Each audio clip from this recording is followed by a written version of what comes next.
We're In good. compliance with the Open Public Meetings Act, the notice requirements have been satisfied. The meeting dates for the year are confirmed at the annual meeting, are posted on the public bulletin board in the lobby of the municipal center, and published in the record within the first 10 days of the new year. For the record, Mayor Rustin is absent this evening, and Councilman Barzalata is expected at 8 p.m., and we're still waiting on Dan Park. Since this is a combined meeting, public comments will take place at the regular meeting in council chambers. So the first item on the agenda to be considered is raising the age of the tobacco sale. So is Kara Murphy here? No. Anyone have any questions or comments about that, or? Well, we did have that gentleman who came to speak at the last public Yeah. meeting about that. Yeah, So she I- references him in her letter. I think it's a good idea. Yeah, I think, the body overall, received that well, and, I would be in favor of it. Max? Me too, very much so. Just wanna let you know that everybody has received another letter saying opposition for that one from the New Jersey Gas whatever association, that it's gonna impede their sales of tobacco and stuff like that, and they're not policemen, and they cannot check for 21. I don't know, I cannot check 21, they cannot check for 18. It'll be the same thing in my mind. You check the ID, you check the ID. But we have a letter in our possession. I am in favor of Okay, increasing that. so, Hi. hi, are you Kara? Yes. Okay, we're literally in the midst of discussing your letters. Would you like to say something, or? I just want to thank you for considering this important ordinance. As you probably read from the materials that were attached to that letter, there's a number of towns in New Jersey that are considering and have already done so, move forward with the age of 21 for tobacco sales. And it is important in that studies have shown when you move the age up to 21, you take it actually out of the high school, and minors are less likely to actually start smoking when you move to 21. And also, you can see in those studies, there's actually been, in Needham, Massachusetts, which has had the 21 ordinance for 10 years now, there's no been kind of businesses that have closed for the sale of just tobacco products as well. So the studies have shown this has positive health implications and also social implications as well. So you're saying tobacco, and you mean tobacco and nicotine, because now the trend is those vaporless or smokeless So- cigarettes. Currently in New Jersey, the term tobacco products includes electronic smoking devices. Okay, Such as even though they don't e-cigarettes. contain tobacco, they contain nicotine. Well, yes, but the state, for the Smoke-Free Air Act as well as other laws, considers them to be a tobacco product. And in the same way that electronic smoking devices or e-cigarettes are banned indoors, communities are including them in the age of sale ordinance, because they are also, age of sale is 19 for them as well. Do you know whether nationally there's a movement to raise it to age 21? There is. And what about the internet? Because kids just order them on the internet now. So currently, there is a large trend to go to 21. I know in the study that I believe the materials you received, I don't know, if there's a list of currently U.S. Areas that have already increased the age of sale to 21. New Jersey has done so in a number of municipalities. New York City, as well as several counties in New York. And then also Massachusetts is really leading the way on 21, and you can see on page 2 to 3, there's a significant number of towns that are moving forward. There's been reports that have shown that moving the age of sale to 21 will actually lower the impact of secondhand smoke and also tobacco-related illness and death. So that's why a lot of communities now, since that report came out, are moving forward with 21. Dan, do you have any questions? You weren't. I think it's a good idea. Okay. You won't be able to smoke anymore. I started when I was 17, so it was easy when I was in high school to get them, so figure that never happened. Could be a different person. So Lizette, what's the next step? Was the sample of the model ordinance would have to be modified to reference our code, whatever Right. applicable section to the code it would be. So you draw that up? Yeah. So should we vote that we agreement and ask for you to No, No. just table Sounds like we have consensus by the chair. consensus. But it's, it's just on a consensus Yeah. basis? Yeah, you vote when we introduce it. When we actually introduce it. Can we introduce it in July then? Sure. Bill? That's fine. Ordinance or resa? Ordinance, Ordinance. introduced in July and adopted in August. And I believe we sent you the Princeton ordinance, Right. Yeah. that was adopted by the Board of Health, and that is actually in Word format, so it's pretty easy for communities if they wanna move forward with such an ordinance. Thank you. Just, you know that your opposition is already sending us a letter. Yes, we're aware. Okay, good. They're, Okay. I'm surprised they're not here, but, they usually do send letters, but as you can see in our, the reports that we sent out, there have been studies that shown that really, a lot of their arguments regarding, the store's implications, Needham, Massachusetts, as I mentioned, they've already had a policy like this for 10 years, and they haven't seen, any real issues with regards to actually the retailers having a significant impact. And just to mention, they currently are supposed to be checking IDs for the age of 27, Exactly. so this is no additional kind of pressure on them to check IDs. They should already be doing so. And people still need gas either way. People still need gas, and especially with the cost that tobacco products currently are, that money can be used elsewhere. Thank you. Okay, Thank Karen, you. thank you very Thank much, you. we appreciate your time. No problem, thank you. Thank If you. you have any questions, I can leave our executive director's business cards as well. Okay. Thank you. Thank you. Thanks. Okay, next on the agenda to be considered, the amendment to contract for recruitment services. Perhaps Jewel can talk to us a little bit about this. Yes, in your package, you received a copy of a letter from Greg Ferenbach. Just to put this in perspective, Greg has concluded his engagement, and as you know, we were able, very fortunately, to select a candidate for the position of CFO. I also want to note that in his proposal, as in most proposals for services that we receive, it does indicate that it was based on an estimate. As you know, it was a very intensive recruitment process. Greg lays out his rationale and his basis for requesting an additional remuneration of $1,000 based on the amount of additional time that it took and the additional meetings which we held, and then some other things which he indicates that he's not gonna spell out, but they all do add up to additional time and hours. He also indicates that a more realistic estimate would be approximately $2,000, however, he's not asking the borough to bear that full expense, but he is asking if we would consider amending his contract by $1,000. I attached in my administrator's report, just for your information, so you could see a rundown of the services that he did provide in terms of the process. We're not necessarily looking at the advertisements, because that's very standard. What we are talking about was the extensive research that he undertook, where he spoke to well over 20 people in reference to this recruitment process.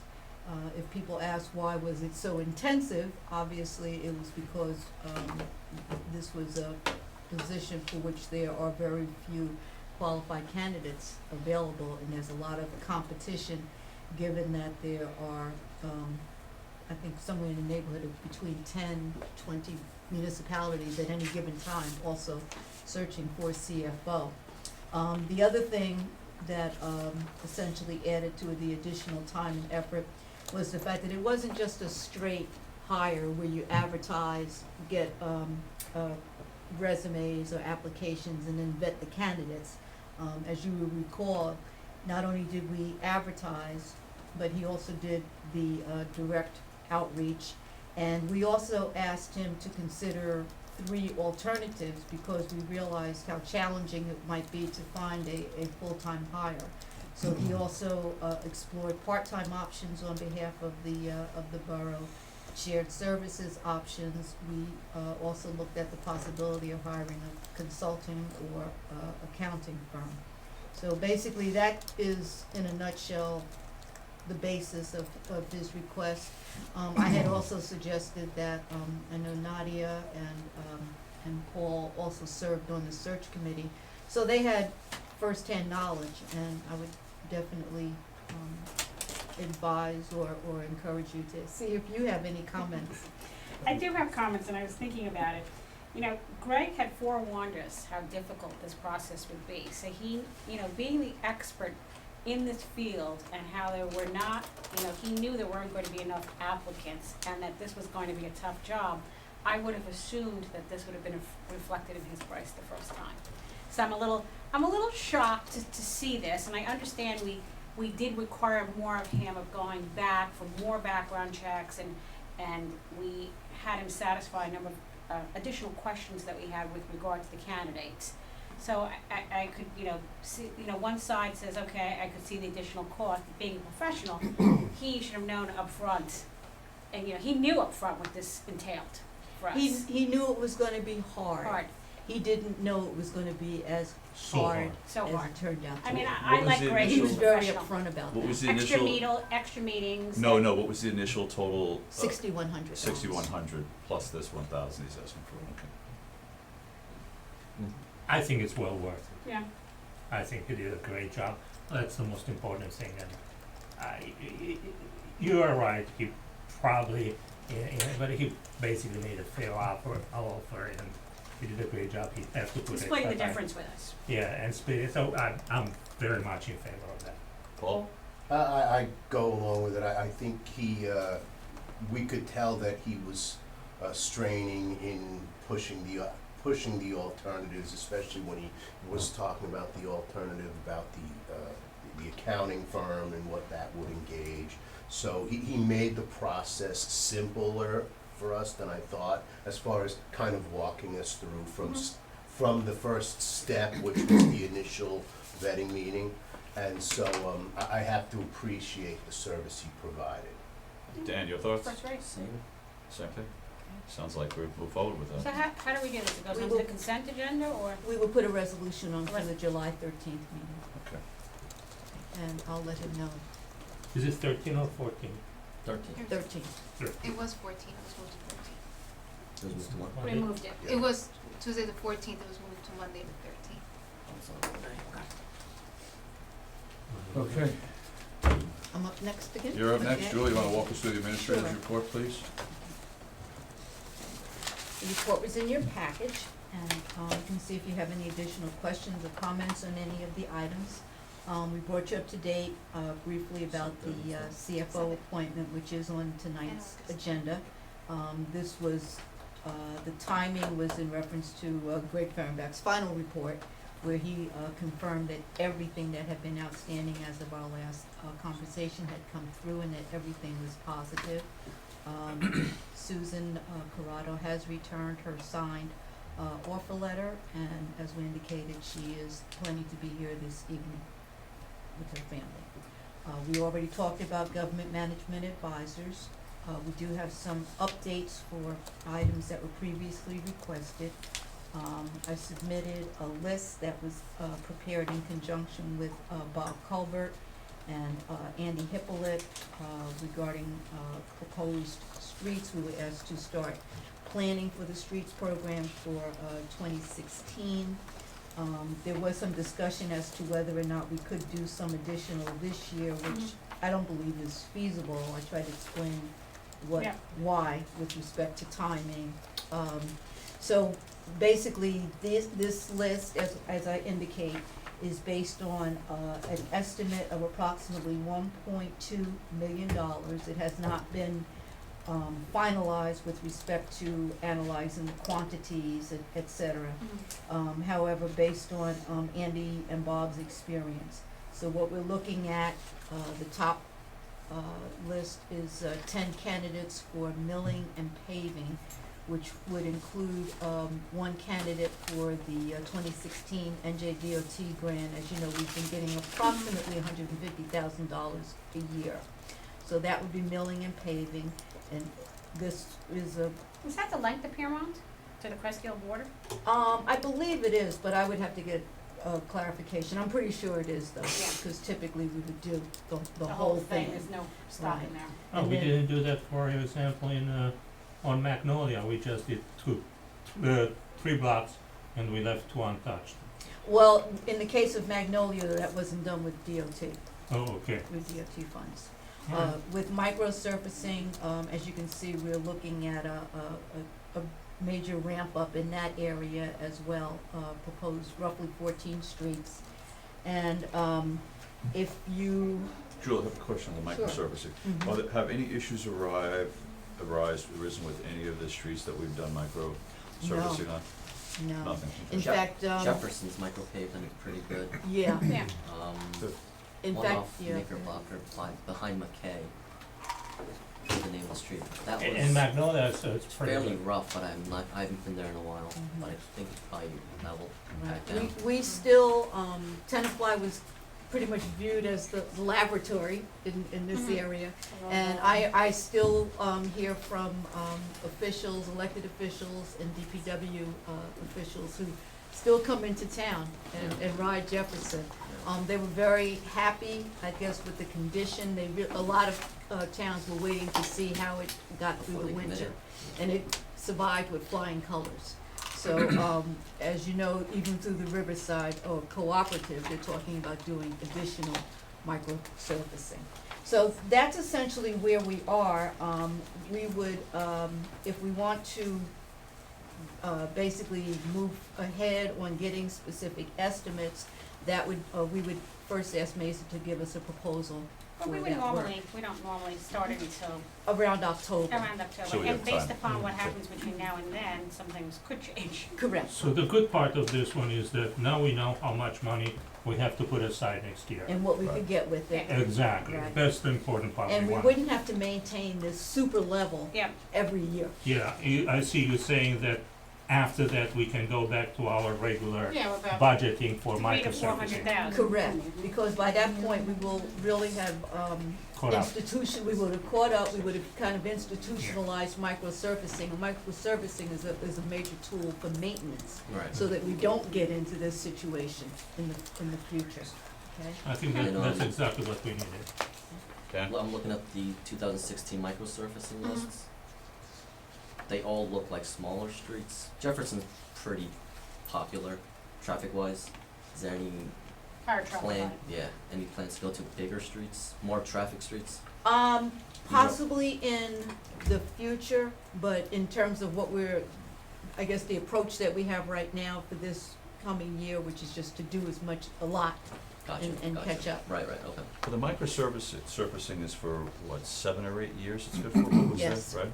And roads that aren't structurally Additional damaged. 7 or 8 Right. years though, Yeah. compared. Yeah.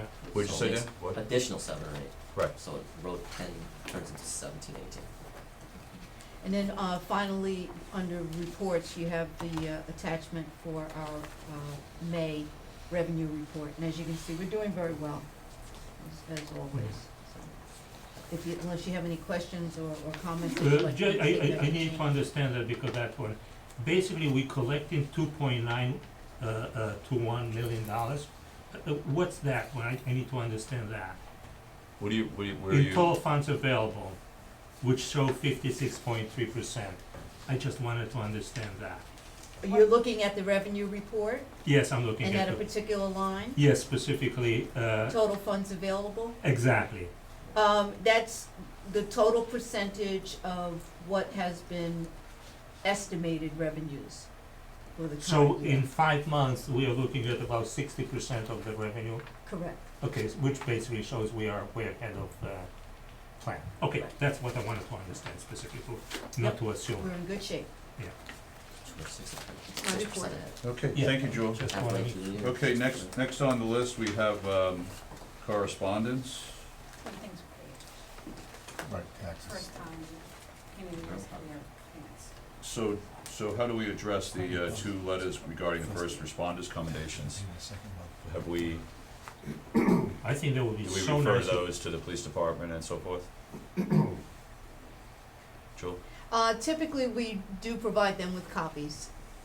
We provide the departments with copies where where individuals are mentioned, we provide copies to the individuals, Well, it personnel. was sent to the mayor, the fire department, and the police. Okay. So they have all it. have it. Good. Just noting it for the record. Just, yeah. Okay. All right, resolutions, anyone have any, There is No, there's there 2 are more. more.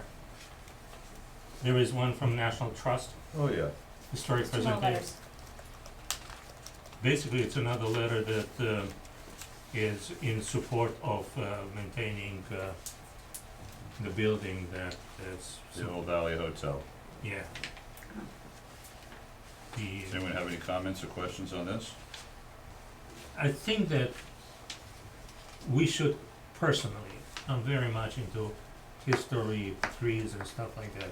We should go and ask the owner if they can do something in preserving any part of that, even if it's a facade, anything, and put some sort of a sign to memorialize the history of that building.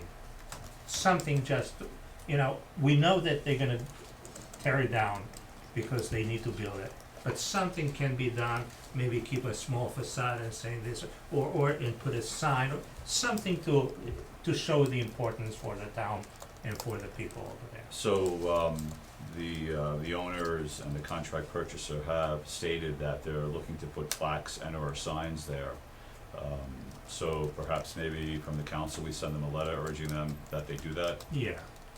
Something, we wanna thank them for thinking about that, and we wanna emphasize that it's important for the town history, and we will work, as a matter of fact, maybe they can work with a historical group, you know, Interesting. to Right. build, to make a sign that will be satisfactory to both of them. Thoughts? Paul? I think that the historic group wants more than just the sign outside. I think they prefer to save the facade, at least. I know that Dr. Bergal had mentioned a display in the lobby, which most people felt that today the security that you have at a child care center wouldn't allow anyone access to. So I think it's still a matter of waiting to see where things end up with the proposal that's before the planning board now, and, you know, hoping that something gets worked out. Would you like to have the letter sent to them, asking? It's not a bad idea. Anybody already discussed it, I mean, the planning board is discussing it, and again, the applicant has offered to do that. But of course, you know, this letter here is to the borough council, Yeah. not to the planning board, so the question becomes that should the borough council weigh in and give their opinion at least on that matter, on that aspect of it? It would be adding to the choir, to the vocal group. We had news coverage on 2 networks yesterday. It was in the record. So the opinion on the fact that the group that would like it saved has made its voice known. So whether we feel that we should add a letter urging the owner to listen to that, or, I don't know, it's hard to provide specific guidance when, you know, Well, we could provide guidance in the Yeah. fact that we state our opinion and we're urging Right. them to do the following, and Yeah, it won't hurt to say that the council is considering asking them to do that. because he's already offered to put a plaque. He's hoping to get away with a plaque and Yeah. that's it. right. So, If we I can, don't know if we need to tell him, why don't you put up a plaque? okay, so what there- would you like to tell him? Can we do What anything on would- the sidewalk? Good, Well, Nadia? that's where we're going. Is Nadia. there anything of a historic nature in the building that could be saved as an artifact, maybe for display in the library? Is that? Yeah, I don't believe that there is. I mean, this goes back pretty far. 1880, right? Yeah. It would be pretty nice if we could find something Oh, in the sure. basement. Rummage through the attic and.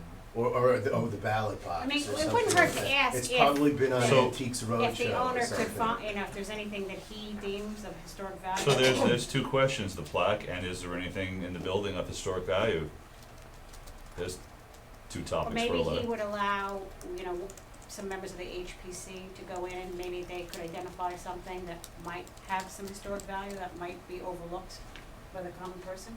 We could ask for that. We could ask, those are good 3 Yeah, items. and even if we understand the issue of security, but maybe right on the entrance before you go inside the building, if it's like in the lobby, they can put this historic ballot box or something like that. A foyer. A foyer or something, so it is open to the public, and with a sign saying that, you know, the historic ballot box is here in display for people to see, something to that effect. So Julie, can we put a letter together? Yes. Is What that- kind of letter? You have the top 3 topics? Yes, we'll work on it. Okay, all right. Okay, next we have an email regarding thanking the police department, the ambulance corps, and the fire department. This is the Blatt family. Anyone have any comments? No, I'm sorry, I got logged out of it now again. So this looks like it just went to Mayor Rustin, based on this email here? And town council. So we'll forward it to the appropriate. Right, to the appropriate departments? Correct. Mhm. Okay. Okay, resolutions. Questions, comments on the resolutions? No? No. Any questions, comments on the minutes? No? For the good of the order. Okay, old business. 53 Knickerbocker. All right, so can I start? Hands Can first. I add What? something before 53? Yeah. Go ahead, Dan. Jewel, the Foster Road Dog Park, probably a dead issue. Can we start looking at Dean Drive, Walnut Park? Those 2 locations. You talking about for paving? No. I didn't Dog hear you. park. Oh, dog park. Dog Park. Oh, dog park. Dean, Walnut, and. The actual park, Yeah, I don't know, I don't have Walnut- I don't have a ruler long enough. Walnut along the Train tracks. eastern spur, what borders the train tracks is a fence there, so you have fence on one side already. Right. And there's no play equipment, there's, nothing there except for patches of weeds and rocks that really could be, and it's shady, so it could be developed into a nice little area right along there. Nothing fancy, just a fence basically. It's all that would be required, a secondary fence. And I don't know Along what Walnut. Yeah, Walnut Park. and any particular location along Dean Drive? No, that would be based on, not the engineer, but something probably closer to Lindley, the street I live on, because it's a dead end. So it's not just one-sided, so all the cars aren't parked on Dean Drive. The only problem with that is that, I don't know why, when we did the detention basins for Dean Drive's drainage project, we weren't allowed to use the park as it was open space, but we should be able to use it for that. That, you should be able to do it. It's open space, it's open Because space. from Lindley to Westerville, on my side of the tracks, not Mhm. your side, on the opposite side of Dean, it's all those Jefferson Street, not Jefferson, Franklin Street Mhm. apartments. Yeah. So there's no street directly to the park. Yeah. Probably have to be. So we won't even have so much complaints from, Right. So like Actually, there's things to look into. Further south is probably a little better, past the park, that part of the Dean Park actually widens up right in there. That's what I mean, yeah. Yeah, That's south of Walnut Park, and at the, if- where Elm Street comes out. That part of Dean Drive Park Oh yeah. opens up right inside of there. Where that triangle is? Yep. On Elm? Mhm. That's a pretty sizable section. Yeah, Yeah, it is. and the only thing that's across from that is the cemetery. Is that on our border? That No, would it's be in the Tenafly, That would be the cemetery. very border though, right? Yeah. Ivy is Mhm. the border? So what's the next step with that then? Well, then there's also, Jewel. Well- if you keep going south, there's no street parking there. It's too narrow. There's no street parking on Dean at all. Okay. What about on the eastern side of Dean? You can park on the eastern side of On the your street. side. On my side, actually, your you're right, side, yeah, east right? side, not west side. Right. Yeah. Well, that still defeats the purpose of people crossing the road. You have to cross the road with your Right. pets. Okay. So I guess And chief if- would have to look at that too, huh? We would look at it, through the Quality of Life Committee, that's who we have, Uh-huh. everybody at the table, Okay. and, see if there are any issues, and then, we would report back, and then if it's something that we want to look at further, then we would, request the engineer. Okay. So we'll look at it first in-house. Okay. Okay. 53 Knickerbocker. Okay. Anyone have any comments? Yeah, I Nadia. asked along with Max to put this back on the agenda. You know that, Mark and I sit on the open, space committee, and this has been discussed a number of times at open space. We've discussed it as a council, we've looked at the price tag and felt, maybe it was beyond our means. We've all recognized that we voted not to grant either the land or the property as historic. But the fact of the matter is that we now have this open space fund, which by the end of the year should have $2 million in it. Still far short of the asking price. But I think it's part of our due diligence to really figure out if this is what the open space fund is really for, to save large tracts of land in the property, in the borough. Because we've talked about using open space for little pocket parks, and that doesn't seem to make a dent in preserving the kind of community Tenafly is, of lots of open space, lots of lawns and trees, and not so high density of housing. So if there is a way that we could, brainstorm, and we try to do this at the Open Space Committee, of ways to try and save 53 Nick, and we know that we can't purchase that of our own accord. We just, maybe there's a possibility with some grants and funding, but that would take a long time, and maybe this discussion should have happened last year. But there is the possibility that maybe we can do this with a joint partnership with someone, and we haven't discussed that. So I think we need to be able to discuss whether that might be a possibility, even though we haven't been in contact with the owner. These are just ideas that we're talking about. You wanna talk about Go that? ahead, Paul, Dan, Max? All right, we know that Tenafly is a town that values its green spaces, its history, and our education. I thought that it is important for us to preserve those specific traditions in town. And based on the conversations that we had before, which basically said we do not have too many historic properties, we do not have too many places where we have trees that are 300 and 400 years old, mature, specific trees that absolutely need savings. It is important to us to look at all the funding that we have to make sure that this important building and this important property, it's really, really gonna be saved. As a matter of trying to do so, even though I now was late, I start looking at ways of alternative way to be able to preserve that property, because I think it's the last property in town that has historic and natural beauty value for everybody. And it was a late and desperate effort, but I contacted the Historic Preservation Committee. I contacted people in the Environmental Committee, and I also contacted some potential investors who might work with us, because we don't have the full funds in order to preserve that property. We went and looked at the property, and I'm glad that a friend of mine, an investor, is willing to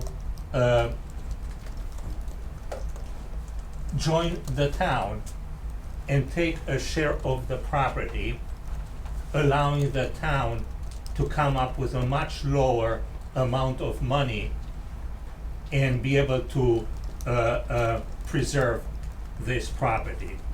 I know that when I say an investor or friend of mine, well, I'm gonna have eyes rolling and people saying, oh, what's going on and stuff like that. It is the last resort that I had to, because I really wanna have this property saved. As a matter of fact, I invited that investor to come over here at 9 o'clock to discuss what his proposal is. And at the same time, I would like to add to the closed session a discussion about what alternatives under the legal guise we have in order to be able to save that property. But theoretically, we put together some sort of a package that would involve using the money that we have in the what's called Open space. open space fund, and the money that the developer put. He will basically have the part that is not historical, and we like, of course, to develop that. And he's willing to talk to the town, specifically what the town needs in that type of investment, not to impose anything. He's willing also to do a low-income co-op type approach for the town if the town is in need of that. He's willing to work with whatever is necessary, and my real interest is to save, because I think it's the last and the best property we have in Tenafly. And I know that the Historical Preservation Committee is very much into saving the house. I'm very much into saving the trees too, because those magnificent trees, if you go over there, those are 6 foot or 7 foot basically white trees that we will never have in this town. There are specific species that were brought over here over a few hundred years ago, and I thought it would be a absolute crime if we let it go. So what I would like to do is to listen to what the proposal is, and then in the closed session to see if we can craft something that would allow us to save the property and to create something for the town that will be remembered by our children, our grandchildren, and maybe my kids are not going to be in Tenafly, who knows, but the people in Tenafly will remember that. It is specifically, and I'm again emphasizing, those trees are magnificent. And if we can get money, which we can, to renovate the inside of the building, we can create inside the building also a center that would be good for Tenafly. So, you done? I'm done. Okay, so I have a couple of questions I just Please. want to throw out there for everyone to think about, and only because you brought it up, the issue of how did this gentleman come to our attention? He's a friend of yours? Yes, or- I brought him in. He's a friend of mine. He is an investor, and I'm glad that you asked me. He is a benefactor. He has built many buildings on the benefactor side. He built, if you're familiar, he's Jewish. He's not going to build anything religious, because I know that there was a big rumors were starting in town around that the Lubavitches are going to take over and are going to try to build over there and basically round everybody out of town. He's not going to do that. This has nothing to do with the Lubavitch. It happened that he, as a benefactor, he also built a huge part of the temple that we have in town, which basically is part of his contribution to what he believes is the civilization.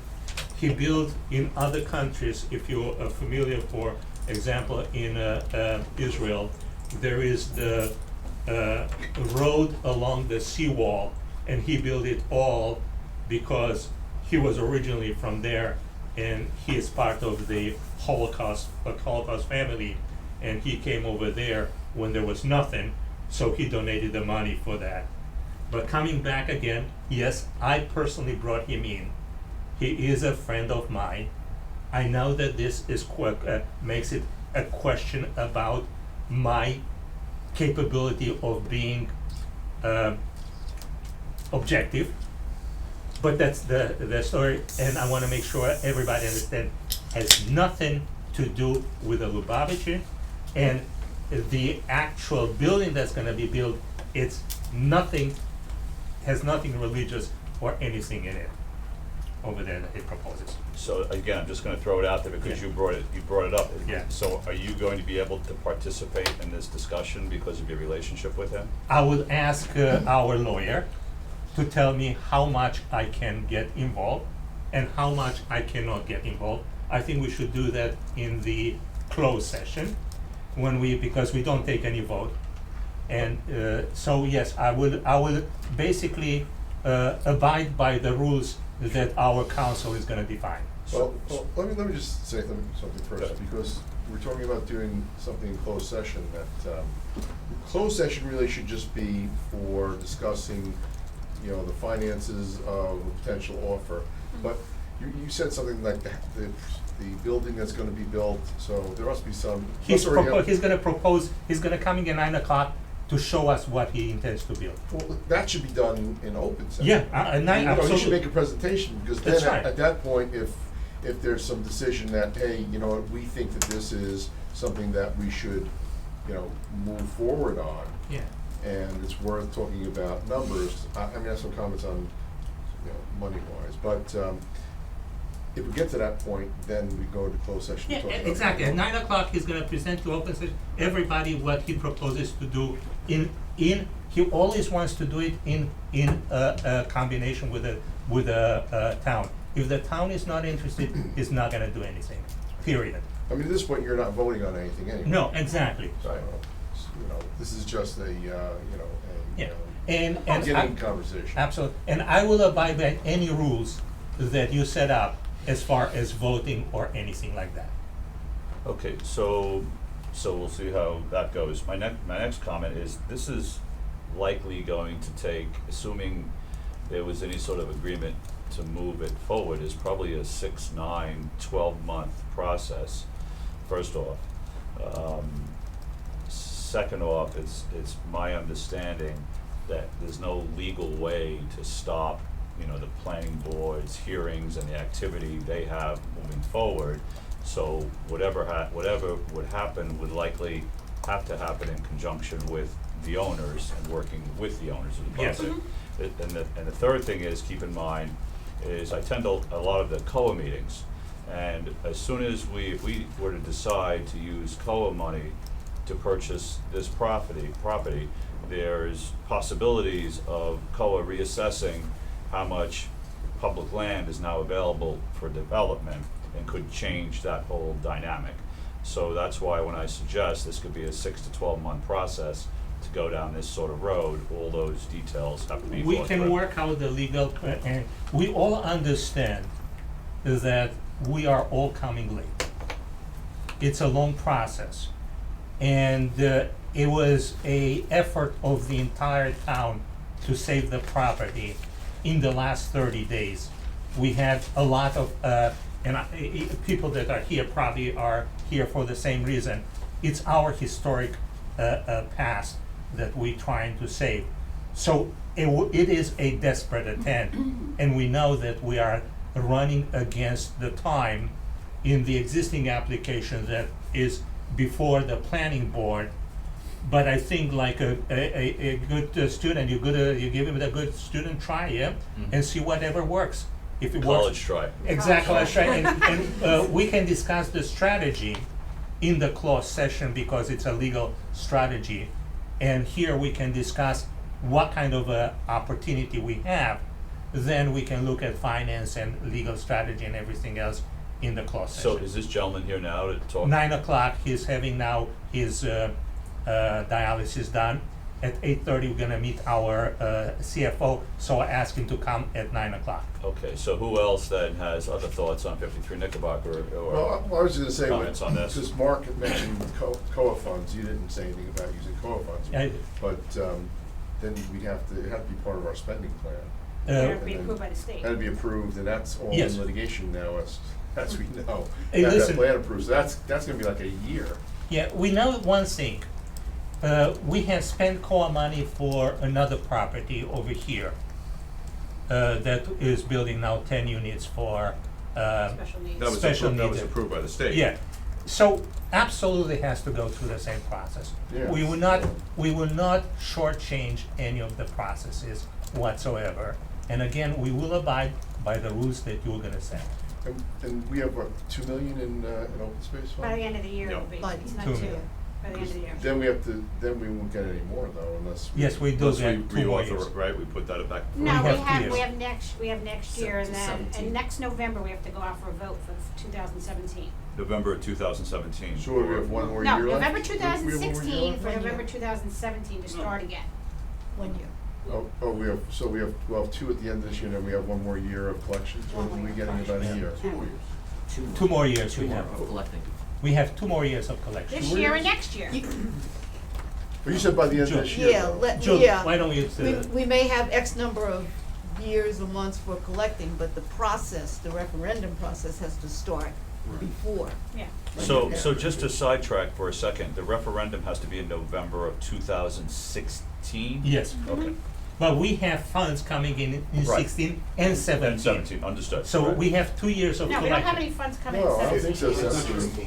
The referendum in 16 is for 17. It's for 17. Okay. It'd be for 17. Yeah. $400,000 per year, we have $1.4 million in the bank. Right.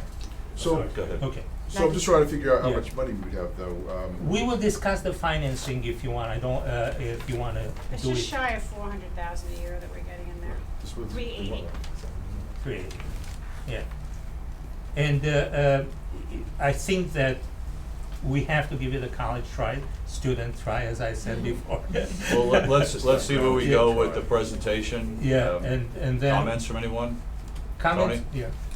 Well, as far as the closed session goes, really only a discussion in the closed session is should really take place whether or not we even wanna, I mean, so, we shouldn't be discussing finances or anything, because until we, as a body, decide how we're gonna go. Right, if the body decides not to Right. move forward, there's nothing to discuss. Right. Exactly.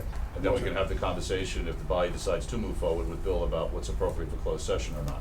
Right, if we're going to have the money, you know, there has to be some reasonable expectation that we'll have the money, because otherwise how could you talk about making an offer and price if Yeah, closed session, if you don't I'm not have the clear, money? I'm not clear regardless of how good the presentation might be, how we'll be in a position to have any conversation about an One offer this presentation, we're not evening. gonna- Right. You're not clear about what? Speak. How, Yeah. no matter how good the presentation is, I'm not clear how we would be in a position to, this evening, have a conversation about an offer with so many details outstanding. Well, that's what we need to discuss.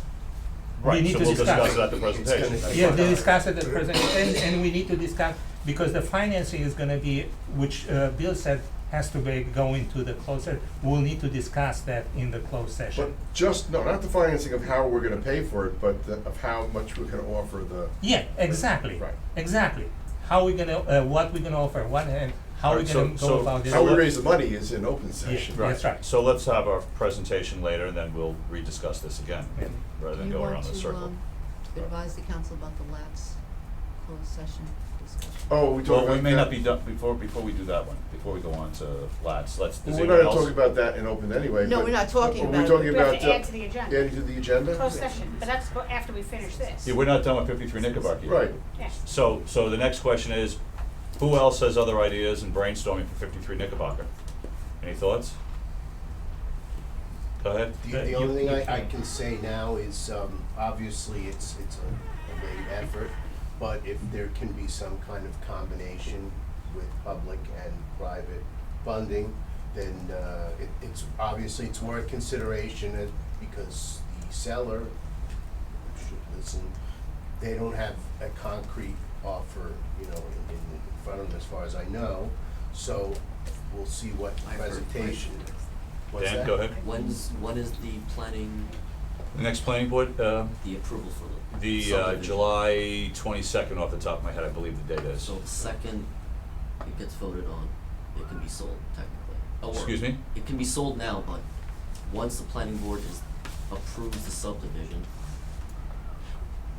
it's, So Yeah, if, contingent probably. so what happens is if it gets approved, there's only a couple of more items that they've already agreed to do that they have to present to the planning board.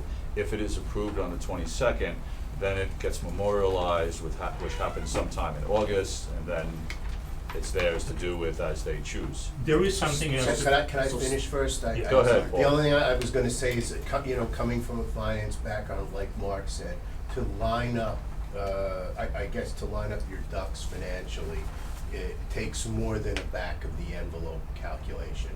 So we have to be very careful that we know what kind of funding we have and the way it's gonna be shown, and that there's credibility in the offer before we try to halt the process, so.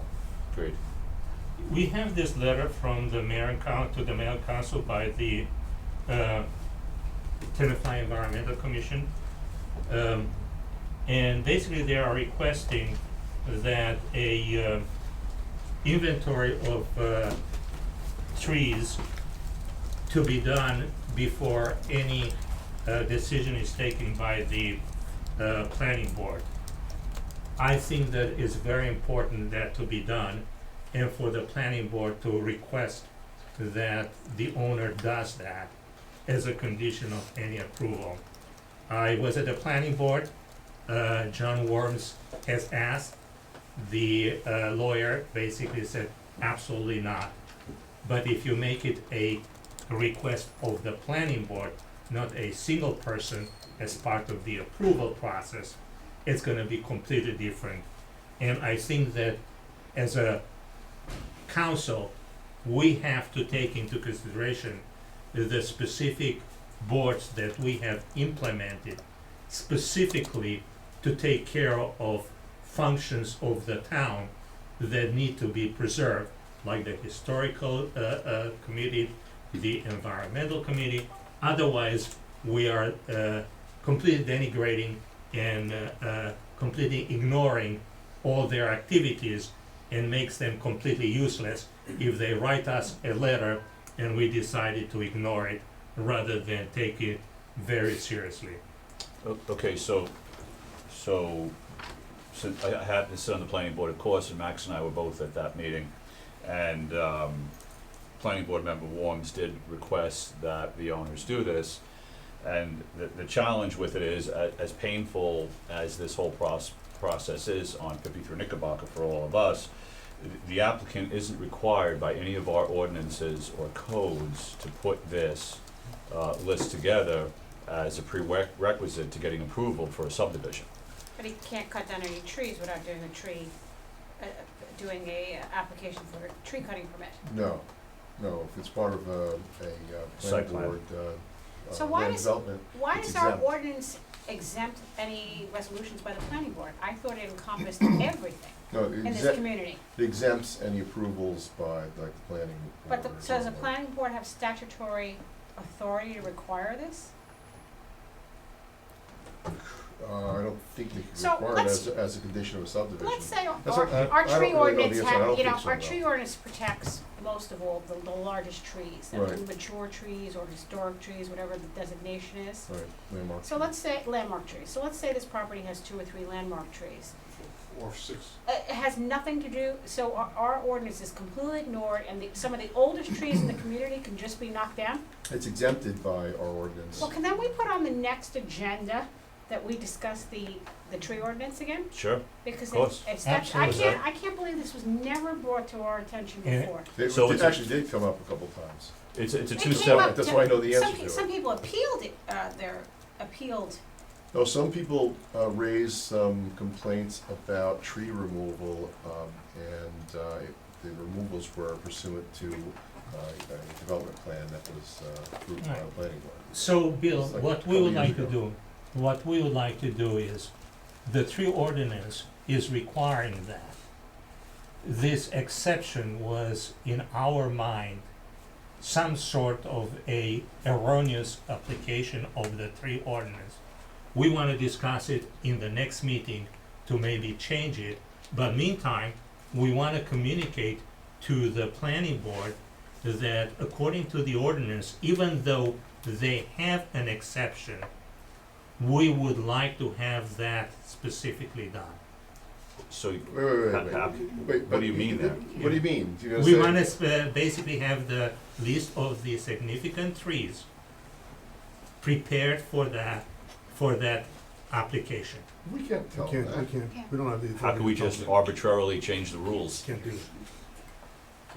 And And one of the reasons why I believe it's exempted, and again, I have to do a little bit of research on this, but I believe one of the reasons is that to pass an ordinance that says that, that's not a zoning ordinance would be inconsistent with municipal land use law.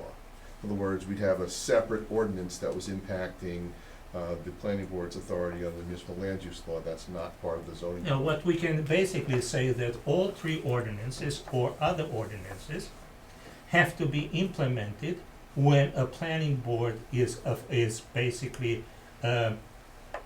granting any type of subdivisions or so.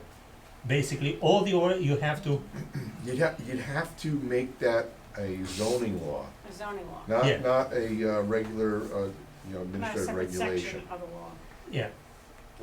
That's what we And basically. normally zoning laws get referred to the planning board for, their recommendation to us. Yeah, and if they don't, even though they can recommend or not, we can act. That's true. We can act, I mean, they can recommend or not, we can act anyhow.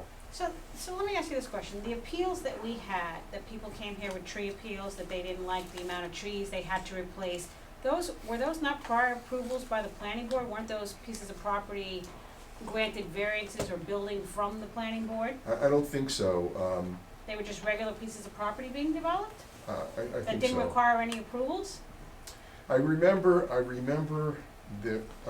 some coming to us, where they went to, say, the planning board to get a variance to put a pool in. But that was different, if it fell within The buffer zone? the envelope of the structure that got approved, then, they automatically get that approval. So what's the sense of having this tree ordinance if it doesn't protect the largest pieces of property? So it would pay for anyone to go before the planning board and go outside of, ask for a variance of some sort, and then they could just skirt the whole tree ordinance. But I think Bill answered that question. The purpose of any of our ordinances is basically to help residents deal. It's not a development ordinance. And we have a lot of tree activity, believe me. No, but Because the answer is it why person it doesn't have to be a developer. We have a lot of property No, wild owners in residential. general. The Yeah, well, the question is- only no, wait, Max. The Yeah. only people that are hindered by the tree ordinances are people who already live in town and want to take one tree off their property. Then we make them jump through a whole bunch of That's right. a whole bunch of hoops to cut down one tree. Right. But a developer can come in and clear cut 7 acres. Now, what sense does that make?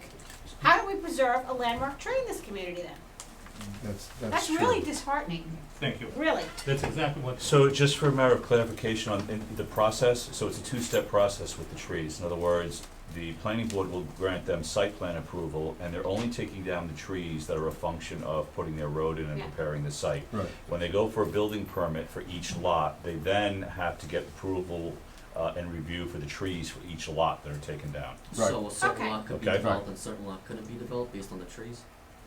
No, I didn't say that. No, I they said, But the tree plan. It would trigger mitigation. that's Will trigger correct, triggers a mitigation, so they mitigation have- for each they take- individual lot that they They pull take a permit three on. Christmas trees So and then their it's plant. That's okay. reasonable. Right, Yeah. that's how that Right, works. not those trees that, when they get a permit and they can build a certain size house, if it falls within the actual lines of the house and the other improvements, those can come down.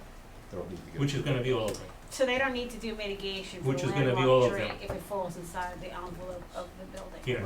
That's correct. all those historical trees are gonna come down. No, because- wait a second, hold on. If they need to get a building permit to do, no, that's. That's what it Yeah. is, that's what he No. just If said, it's yes. in the footprint of the building. Let's If say you it's have a a footprint of conforming, building. if you have a conforming lot, and they're you're gonna allowed be to conforming build, lots. you're allowed Yes. to build a house. And here now you propose and go and get a building permit for a house that's within, proper It side needs yard side and yard, everything. rear yard, front yard, You don't have to, mitigate for the trees, if there's trees that fall on where your structure falls, well, I'm not so sure they're allowed to mitigate for the trees, but they're allowed to take them down. That's what I was gonna look. they're allowed to look take at. them down. Oh, The tree ordinance is 40 pages, you can look Yeah, I right. know, You're not but gonna I know do that exactly real where to quick, look. though. So let's go Right. back to the question I of know the exactly where to look. We're gonna discuss this tree ordinance, we're gonna discuss the tree ordinance, in July. Right. What can we do now No. No. to make sure that we don't get a clear? Wait, one cut? question at a time here. What can we do, what? What can we do now to make sure we don't get a clear cut on that lot? Well, because the site plan has indicated they're taking down 49 specific trees. I understand that, but then every single one of the houses, which is gonna show that those significant trees are in the footprint of the house were gonna be raised. So the question, basically, we have given them a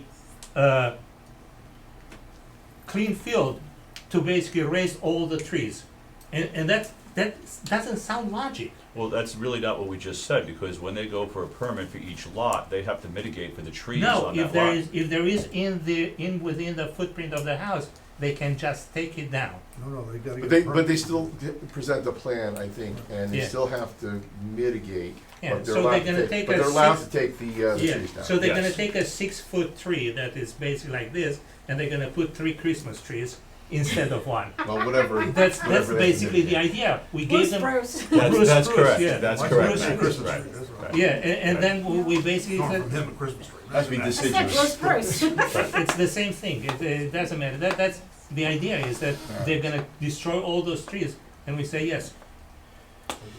Well, All right, like, well, we're gonna discuss this at the next meeting. we'll discuss that at the next meeting. Okay. No, right. Any other comments or questions on 53 Knickerbocker or any other old business before we adjourn to the council chambers? No, we have to, Oh, We're just- you we're have gonna- one you have more any issue, questions right? about the resolutions or whatever? Go ahead. No, if you're talking about amendments, we're going to be amending the agenda, the closed session agenda, just to add the LATS Yeah. litigation to it, just an And the, update on and the it. 53. If we, If we decide to do that. Right, but we're coming back here afterwards, to continue the, Closed session, right? no, the committee of the whole, right? No, Or no? No. No. work session's set. Well, we could if we needed to, we What do just you need, didn't Bill? anticipate. No, No, Yeah. no, if we're going to have a presentation by Yeah, next, that's- we'll do yeah. it. Yeah, it'll be in Yeah, we're doing Yeah, it inside. oh, okay, all right. The agenda, I can't. okay, well, you got one printed here. You know. Anything else on the old business before we adjourn? Motion to adjourn to the council chamber? So moved. All in favor? Mark, is it? Public Meetings Act, the notice requirements have been satisfied. The meeting dates for the year are confirmed at the annual meeting, are posted on the public bulletin board in the lobby of the municipal center, and published in the record within the first 10 days of the new year. Salute to the flag. Pledge allegiance.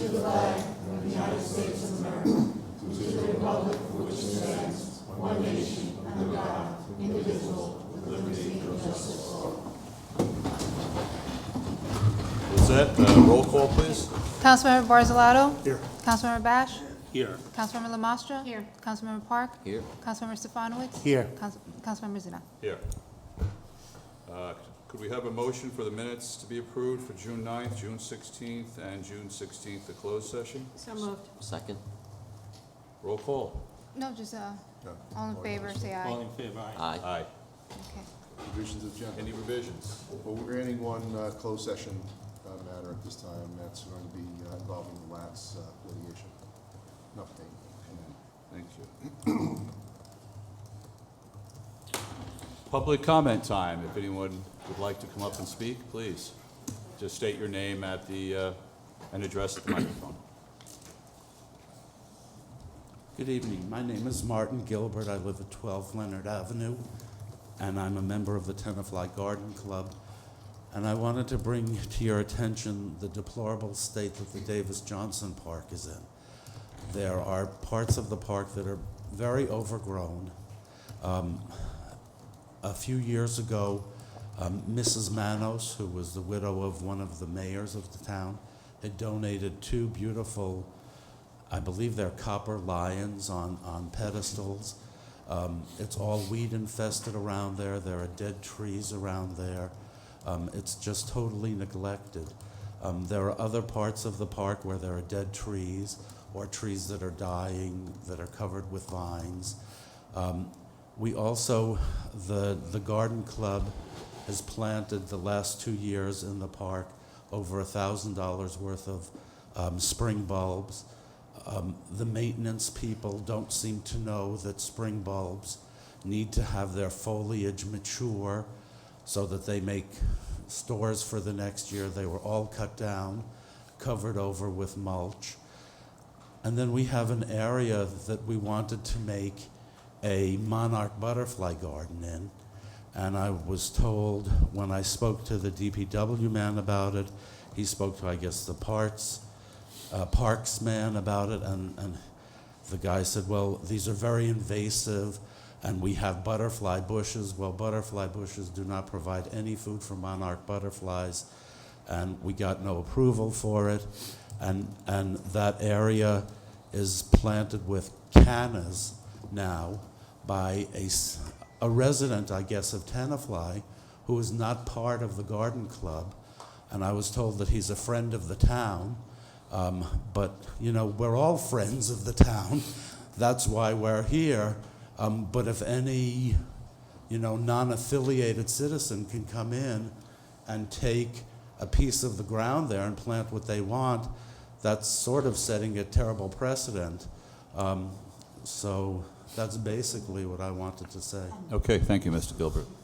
Jewel, is this something we should have Bob Culbert take a look at, the maintenance over there, please? Yes.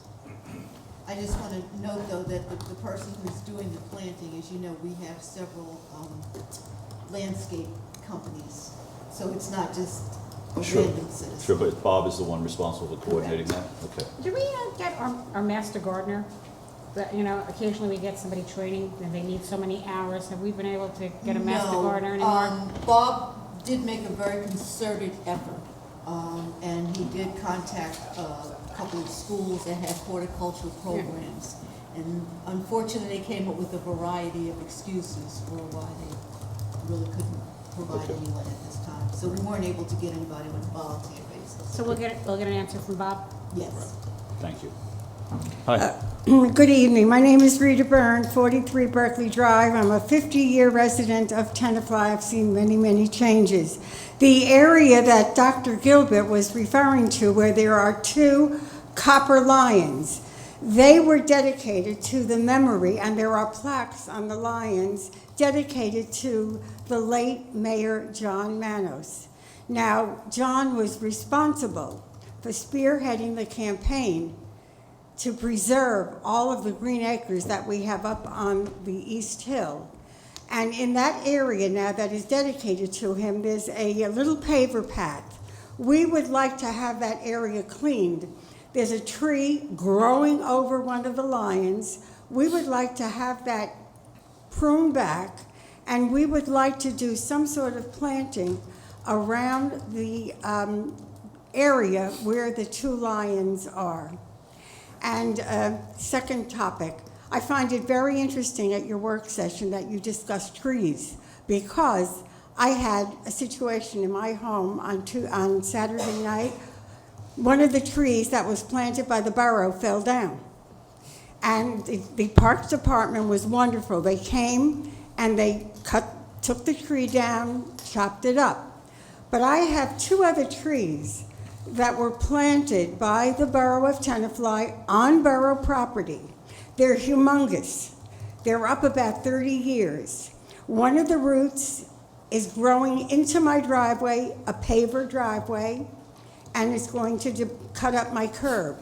The other tree on borough property the roots are growing into the sewer, and the curb is tilted because of the root there. And I guess that I do need permission from the borough to have those borough trees taken down. Well, that's a good question, since they're borough trees. Is that something? I would like to have them removed, and I would like to have something replanted, much smaller, in its place. So perhaps we should coordinate that with the borough administrator. The process will begin with an inspection. Yes. Okay, thank you very much. Thank you.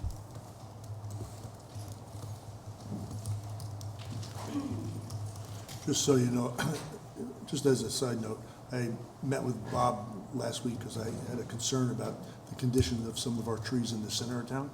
I mean, they're all just deplored, just dying and falling apart. So Bob's aware of things. You talked about the tree truck was having a problem, so. Rita Heller, Marcotte Lane, 47-year resident of the borough, a 21-year member of the Historic Preservation Commission. Something that has not been discussed, but I think is really relevant to this discussion, is the reversal of the financial giant LG, which is huge news for people who care about our heritage, our natural legacy, what makes this part of the world special, that tourists come to see the Palisades. And so if this kind of decision was handed down by this international giant, it should give the borough of Tenafly additional courage to rethink the significance, the implications, the future considerations of simply going ahead willy-nilly, letting the train leave the station. Oh yeah, the planning board is going to approve it, and all of a sudden we look and our major residential landmark, or what we assumed would be a landmark, because first the planning board voted in favor, and then the mayor and council voted against. But anyway, many of us assumed that we were moving forward on a progressive, enlightened, historically relevant decision. And if people read the stories about LG, there were some fabulous quotes by nationally noted, internationally noted preservationists, architects, what the significance of saving our heritage is. So I think that's an important lesson. I think it should be inspirational to the people who run the town. Thank you.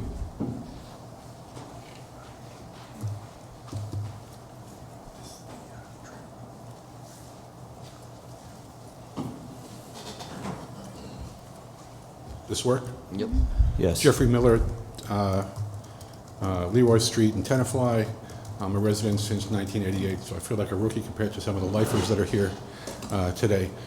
This is with respect to 53 Knickerbocker. I attended the planning board hearing last week, and it was curious to me that the discussion largely centered around the simple cut of the road and the trees that would be needed to be demolished just simply for the cut of the road.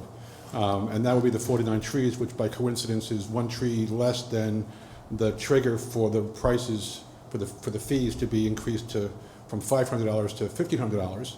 So that's just one point of information. And that I'm urging that the mayor and council and the planning board together recommend that the entire site be considered, because I think it's disingenuous for them to apply for a subdivision that doesn't take into account the totality of what they plan. Even though I know they deferred and said, we'll do it lot by lot later. That's sort of like death by a thousand cuts, no pun intended. If their intention is to put all those houses up, then all those trees must come down, and I believe, from what I can tell, there could be trees there that are 200 to 250 years old, maybe some of the oldest trees in the county. So they deserve preservation, the house deserves preservation, and if we can find a solution that perhaps is denser in the structures to allow, attached housing rather than single-family lots on half-acre plots, I think we should go that way to try to preserve the open space and the trees and the home and preserve Tenafly's historic history. So I think that the planning board really ought to consider the totality of the site rather than just what's very narrowly on the application. That's my point. Well, Jeff, since you brought that issue up, I just want to address that because the chairwoman of the planning board brought this up at the meeting also, in that the planning board is very much, whether we like it or not, is very much constrained by the laws they operate under. And they cannot just arbitrarily change the rules midstream. They have to go through their process, and so does this body here. So what you're saying, though, is I mean, it seems disingenuous to me that they would make the application for just this when we all know what's coming, and that these are the plans, and that these trees got to go. Mm-hmm. So I don't know how we can get there from here and be legal about it, but there's the challenge. I know. Thank you. You're welcome. Thank you.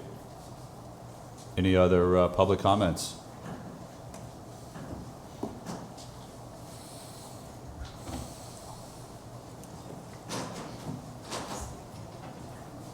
I'm Karen News, 330 Engle Street. I grew up in this town, and I've lived here again since 1997. That corridor along Knickerbocker Road is one of the things that makes Tenafly unique and special, and I think most of us take it for granted, and we won't realize what we've lost until it's too late to go back. We already know that 50 Knickerbocker is going to be subdivided, and an iconic house at that end is going to be torn down. You have 53 Knickerbocker now on the chopping block. The neighbors at 29 want to sell, that's 2.5 acres. The Knickerbocker Country Club just turned down a developer's proposal for $8 million for their driving range. So I think it's easy to see that this is not an isolated decision, that the decision you make on 53 Knickerbocker is going to set a tremendous precedence. It's going to make it much easier for the next person with a large piece of land to tear down their house and want to sell it to developers. And so it's not just one project, it's many projects to come down the road. We've also heard you all talk tonight about the need to come up with this sum of money from open space. But I wonder if anyone has actually really talked to the homeowners. I keep hearing suggestions that we contact the homeowners, we contact the lawyer, but I'm not sure that anybody actually has. I would love to see a creative solution, a coordinated effort to work with the homeowners. It's the easiest way for them to say, yes, we have a contract purchaser to buy the property, we get our $7 million, we want to liquidate their mother's estate. That's something all of us have had to face at one point or another, or will have to face when our parents move on. But no one's really approached him to say, is there a more creative solution? Do you have ties to the house? Is it possible that one of the siblings wants to keep the house? We've heard rumors that one of the siblings is interested in keeping the house but can't afford to buy out the other.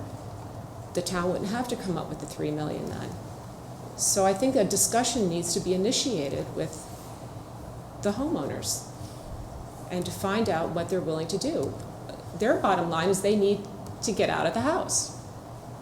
But it may be a more nuanced solution in the end. And so I think that needs to be considered, and I think we need leadership from mayor and council to make that happen. I don't think it's something that just one commission, whether it's the Historic Commission or the Environmental Commission or the Open Space Committee, can do on their own. We need a coordinated effort, and we need leadership from above. Thank you. Thank you. Any other comments from anyone? No? You coming up again, Jeff? No, I was gonna go. I'm gonna just excuse You're gonna have a myself. sidebar? Go right ahead. Okay, public comment is closed unless there is anyone else, okay. Next on the agenda is the consent agenda. Do I have a motion to approve? Motion. So moved. Second? Second. All in favor? No, I have to do roll call. Read the roll? Okay. Councilmember Barzalato? Yes. Councilmember Bash? Stepped out. Stepped away? Okay. Councilmember Lamastra? Yes. Councilmember Park? Yes. Councilmember Stefanowitz? Yes. Councilmember Zina? Yes. Okay, next on the agenda is committee reports. I'll start to my right. Dan? You met with the Tenafly Nature Center. They have their master strategic plan except for the next 3 years. One of The master what, I'm sorry? strategic plan. So where they're going to go forward now. And I believe they requested to present on July 13th. So they'll be updating us on that plan and one of the issues they've got this year coming up. You want me to start over? Anything you can share with us at this point, or you want to wait till July 13th? One of the issues is that the pond, Fisher's Pond. Okay. It's been shrinking, and they have an idea of how to save it. And they're gonna discuss that with us and how we can help. Okay, great. Tony? No, nothing.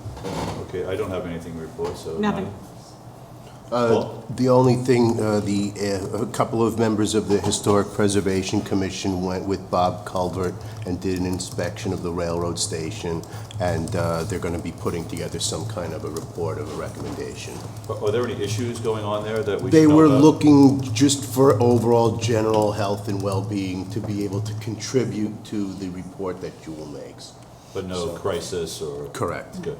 And we have money. And we have money. Right. That's good. Old business. we were going to have a conversation about 53 Knickerbocker, Councilman Bosch. Said 9 9 o'clock, so maybe we'll. Okay, so we'll skip ahead to new business and come back to old business? Okay, introduction of ordinance, so we have a motion to. Yeah. So, Dan, would you like to read this? Let me pull it up. I move to introduce and pass on first reading ordinance 1509 and set the hearing for July 13th, 2015 at 8 p.m. or soon thereafter in the council chambers of the Tenafly Municipal Center. Second. Is there a second? Second. Okay. Roll call. Hold on a second. Ordinance number 1509, an ordinance appropriating $46,000 available in a grant from the Bergen County Open Space and $54,000 available in capital fund balance to provide for improvements to Griffin Park in the borough of Tenafly to be undertaken. Councilmember Barzalato? Yes. Councilmember Lamastra? Yes. Councilmember Park? Yes. Councilmember Stefanowitz? Yes. Councilmember Zina? Yes. You want me to read the next one? Resolution 15235. I move to adopt resolution 15-235. Need a second? I want to, yeah, can we second it, but let's specify what that, Appoint Chief Financial Officer, Director of Finance. okay, and the name? Huh? Her name. Her name. Oh, Susan. Oh, her She's name, right Susan there. Grotto. Yes, you want to introduce her? So, Susan, why don't you come on up, please, to the microphone?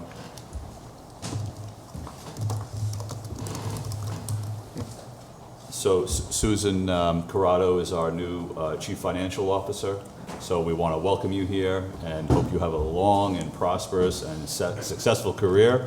And if there's any help you need from any of us, please let us know. And don't hesitate to reach out to Jewel. And we're very happy to have you aboard. Is there anything you'd like to say? I'd like to thank all of you for selecting me to serve this municipality. Okay, great. Thank And you start what date?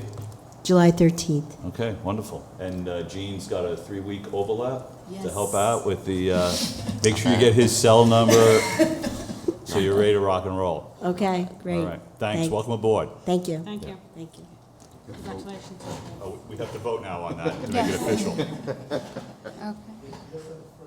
Okay, Councilmember Barzalato? Yes. Councilmember Bash? You're still not back? Oh, okay. Say yes. He said yes. Councilmember Lamastra? Yes. Councilmember Park? Yes. Councilmember Stefanowitz? Yes. Councilmember Zina? Yes. Okay, Can I just, go ahead, Tony. I think that was actually under old business, I should have brought it up. We're back to that anyway. Go At the last work session, I requested information from the superintendent of public works concerning the feasibility of us disbanding the recycling program that we run and have a private contractor do it. We're Have working on it. We're getting Work? estimates. Okay, good, thank you. Any other old business before we move to 53 Knickerbocker? No? Okay, so 53 Knickerbocker, Councilman Bosch has a gentleman who wants to discuss with us his ideas for what we should do there. Let me introduce, the gentleman is Josh Lapsker. He is in the front row. He's going to present to us his plans to basically partner with the town in order to save that property. And without any other introduction, Josh, you're going to have to... Here, step up to the microphone here, Josh. And yes, that's fine. Why don't you, perhaps maybe, since, for the record, we need your name and address. My name is Joshua Lapsker. I'm in 254 Jefferson.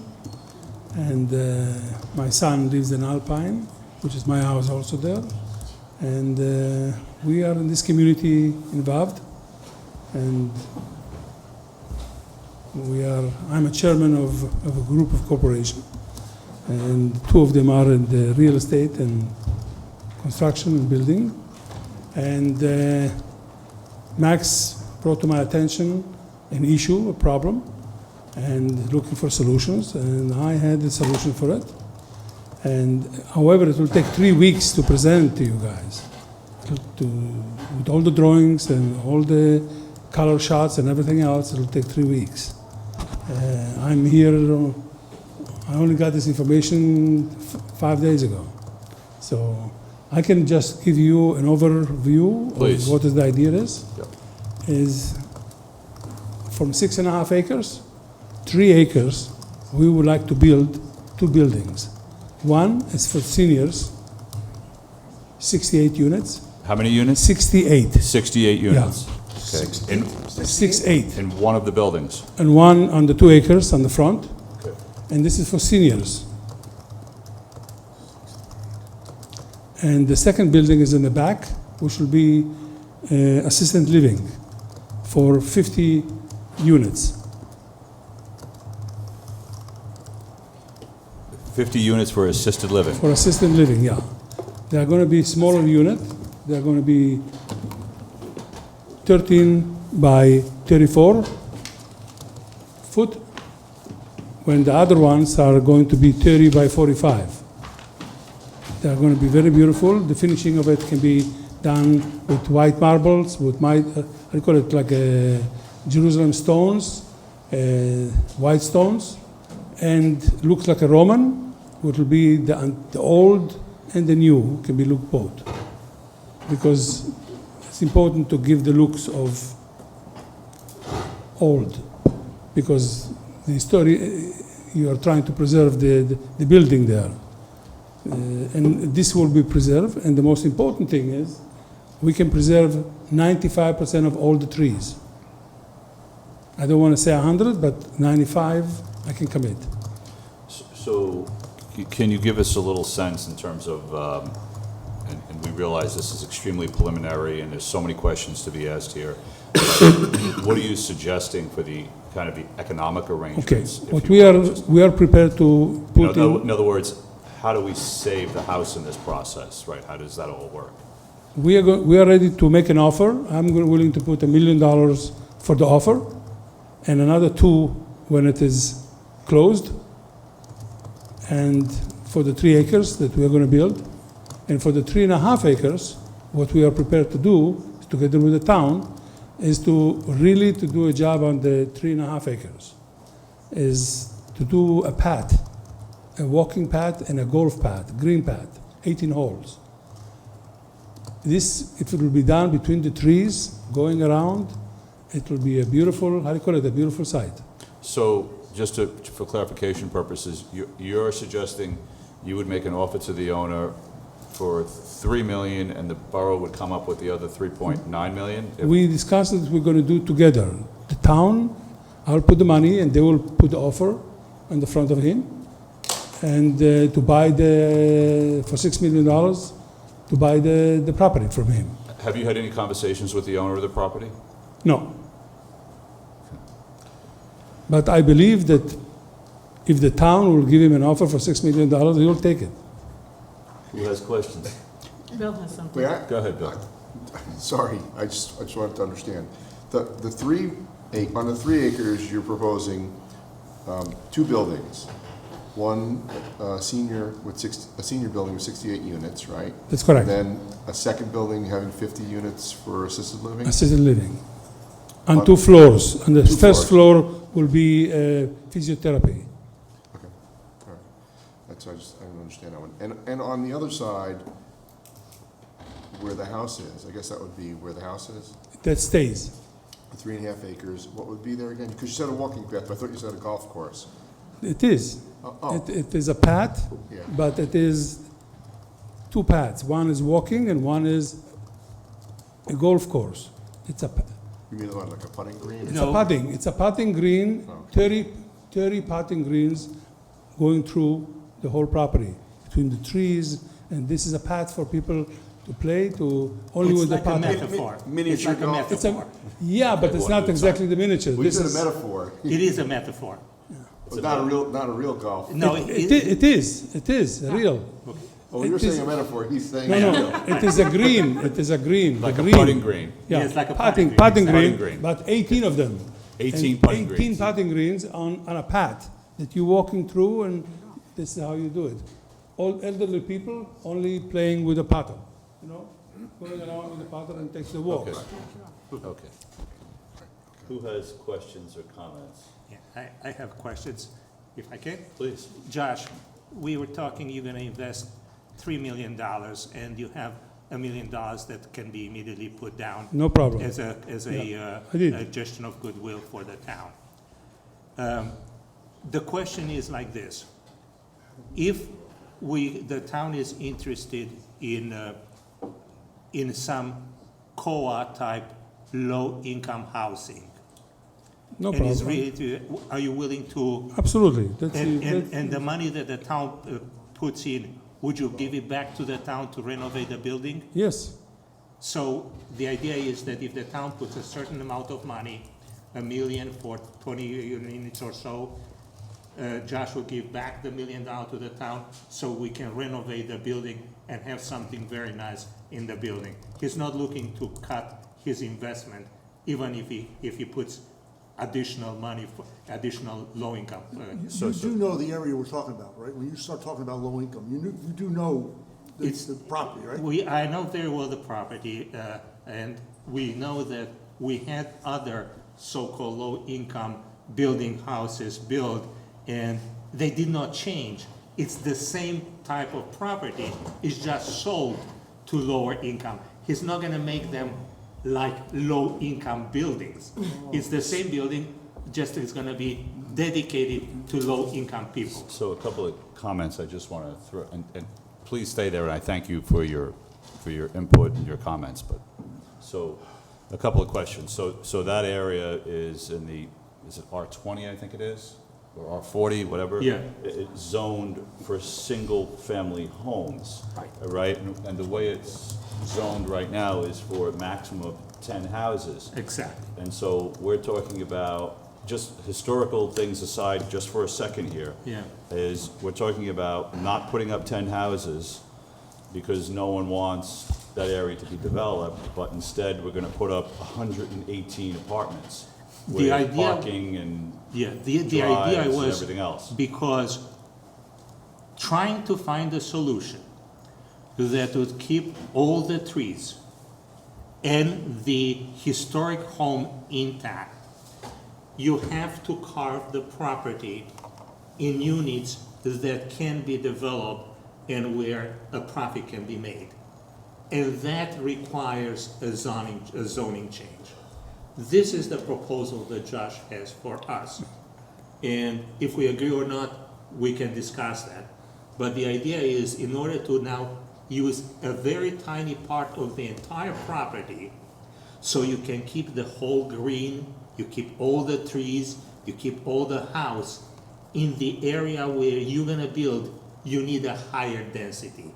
It is a requirement, it is a change of zoning, it is, but that's the only way a developer can come in and allow the property to exist, to basically have over there the historical house and all the trees. You need to shrink the footprint so you do not cut those trees, and then becomes an intensive development. It is a change of venue, it is a much more intense, but that's the only way you can do it in order to keep the entire property open. Go ahead, Paul. There is another, I don't know what is the taxes that you guys get from 10 unit, but from 118 units, there's going to be quite a bit more. Almost $1 million in taxes. You know? Well, one topic at a time, but good point, yes. Paul, you had a Listening question? to what the public had to say earlier and at the last session, would there be any concern as to precedence in such a change of zoning? In this particular instance to high density, when we were talking about that area. It's only three floors. It's only 3 floors. It's not a big building. Okay, so You know, he's saying 3 floors. he's saying 3 floors. So there's a laundry list of issues here. We have height restrictions. The area is not zoned for high-density development, so it would have to go in front of the planning board. I mean, my first question is, should this conversation be happening with us or the planning board? And is it spot zoning? And The what are we reason that doing is, here? No, we would have to change the zoning for that particular zone, to create like overlay district or something like that. But you're talking about a long process. You gotta notice to all the people in the zone, publish it.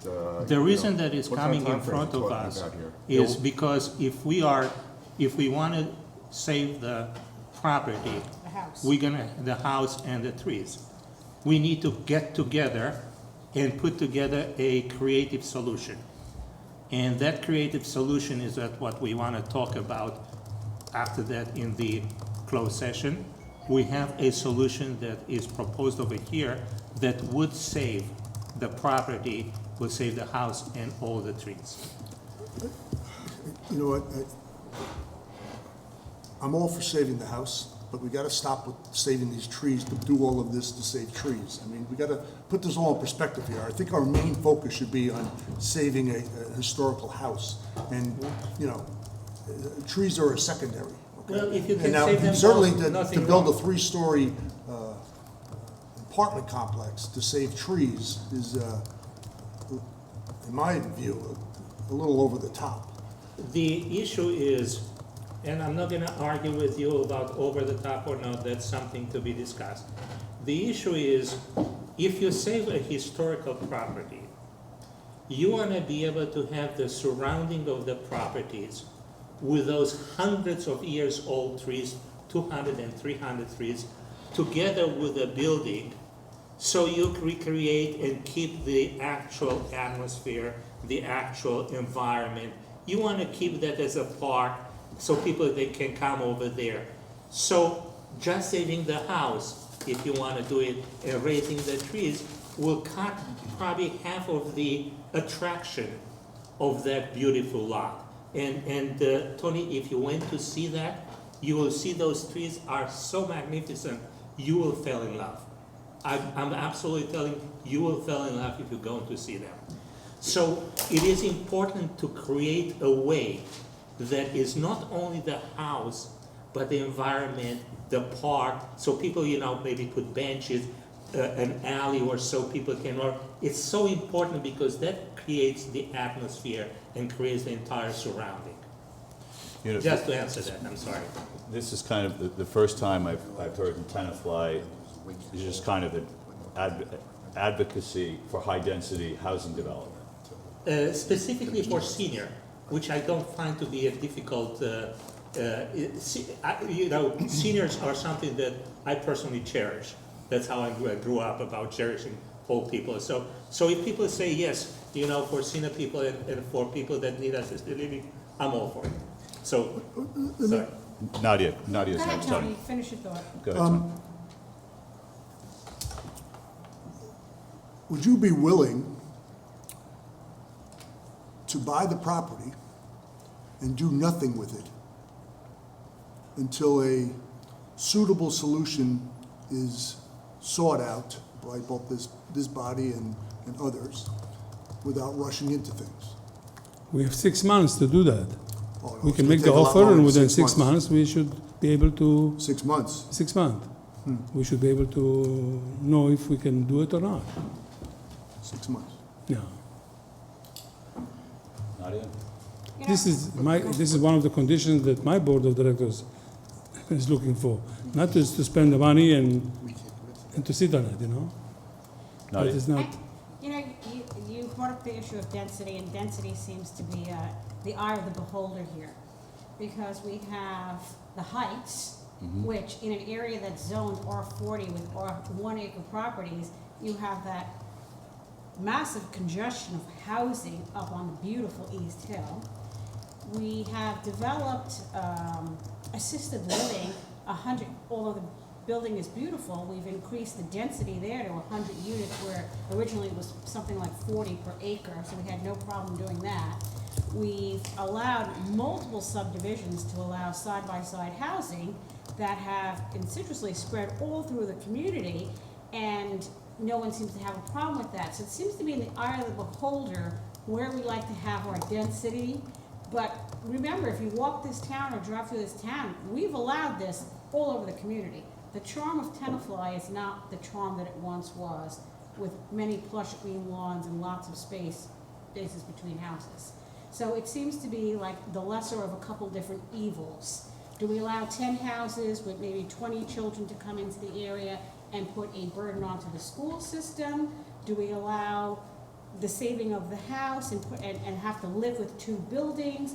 We've never had this philosophical discussion about what would be right. What's the end goal here? And what's the goal for the house once we have the house? Okay, we've acquired this house, we've saved the house. Now I'm hearing for the first time that Josh would give us money back to fix the house, substantial money back to fix the house. So now what? We own this big house, it's renovated. Is it a community center? Is it a gathering center? Do we put some more assisted living in there? What's the goal with the house? We've saved the house, okay, it's historic, or we may designate it historic, but what's the end goal with the house? Will we take children there to learn the history of Tenafly? I don't know, what will we do with the house once we have our hands on the house? You can't be asking those questions now and think about, and talk about obtaining the property unless you answer those questions. Well, that's what I'm asking here. We Yes. can't say Get to the yes or plan. no, and we can't be repulsed by density, because we've allowed density everywhere in the community, okay? Can't- So what's the feeling? What do we want, we're agreeing that this house has some important value to this particular community because of who Mr. McKay was, and we owe him some respect. So, okay, we may decide to acquire the house, but now what? We're sitting on $3 million with the house. What are we doing? What's the end goal? Before all that, what happens if the owner says no to this? What? What happens if the owner doesn't sell? For this We've as Max would say, we've given it the college try in our effort to try and preserve this. Student try. The student try. College. You say student, you say college. I know, I was just joking. I know. Yeah, we give it the, I think we have a duty to try to save it. The town is trying to save it. Every single committee is trying to save it. If we don't do it, then we basically fail the whole town. So that's not something that I believe we can just afford to not to do it. So Nadia, you brought up a whole laundry list of very valid points there. So Nadia's brought up a laundry list of ideas and issues and concerns. So, we spoke earlier about having a closed session where we go into how much are we going to offer for this property. I mean, my feeling is we're so far away from having any conversation about paying money from something until we have even the vaguest idea of what we're looking to do here. Yeah, but we think that we can do that, and we can look at a few alternative uses. In my mind, and it's one person, the best use of the house, if we have money and renovate it, is to put the new senior center over there. So not only that we create a house that is fully, but also we solve the issue of having to rebuild the senior center, and we create a senior park with benches and people can walk. They have the activity inside. Shuffleboard too? Shuffleboard too, or go with the putting green. That's right. So I think that solves a lot of problems that we have in town. It's just for us to decide on it. And going into the closed session to discuss further, I think it's very important, because what we need to understand is, do we want to save the property or not? That's the issue that we have, and what would we pay for that? All that is basically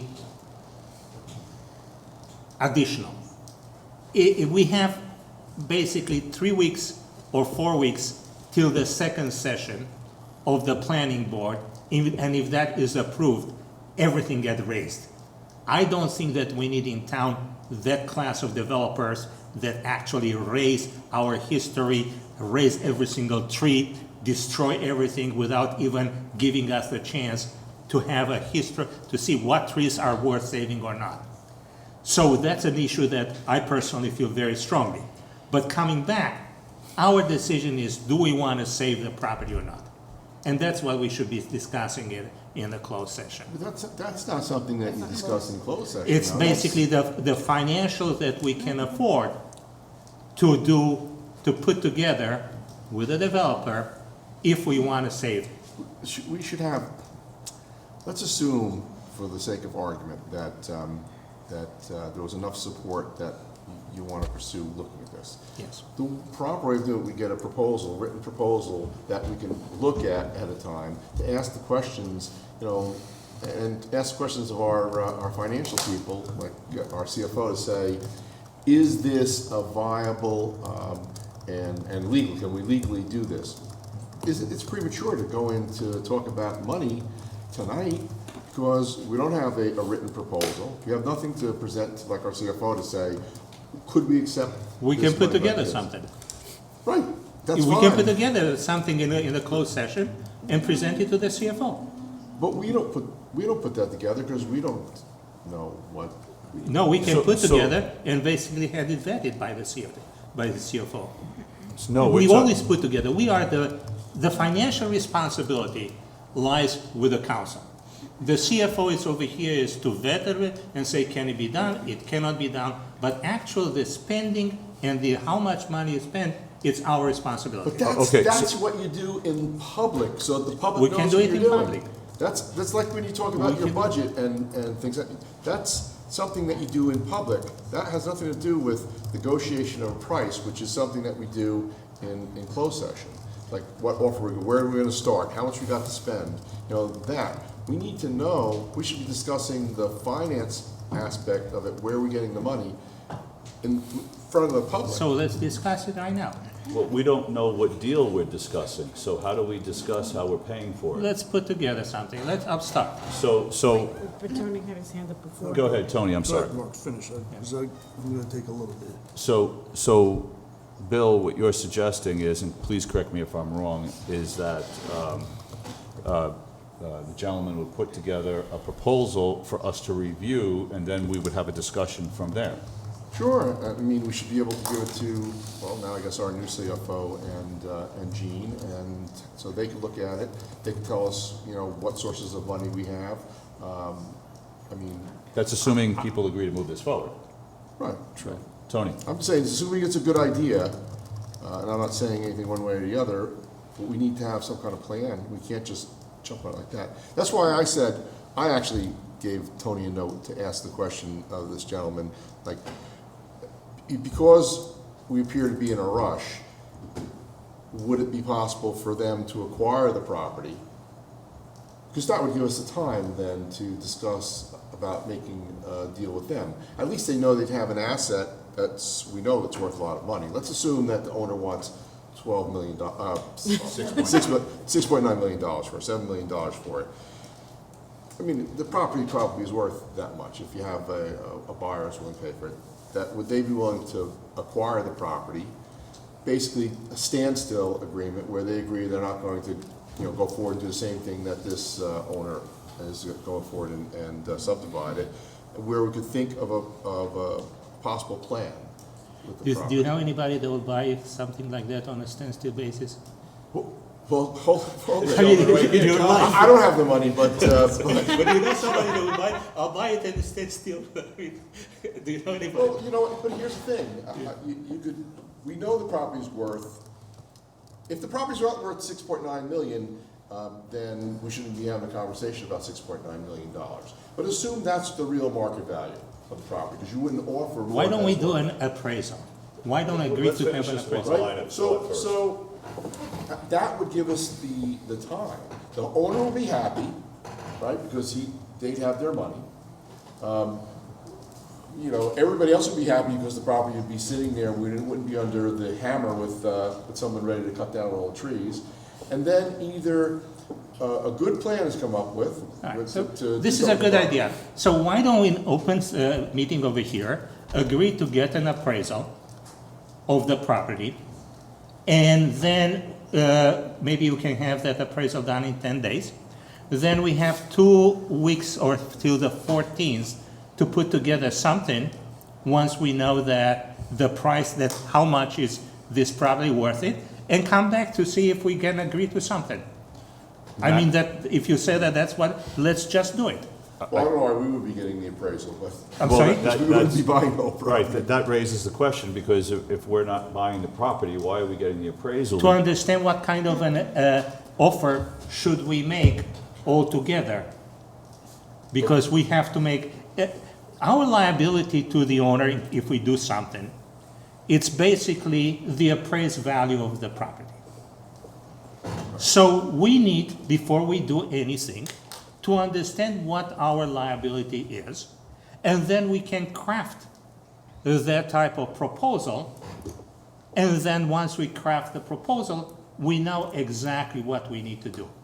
So what we need to do is understand our liability and understand how much we have to put together in a proposal. But a private party is not under the same constraints in terms of purchasing property that we are. Exactly. So since they would be purchasing the property, it may not be worth 6.9 million. Maybe it's only worth 6.5 million. A property is worth whatever a willing buyer Exactly. and a willing seller can agree upon. Yeah. Okay?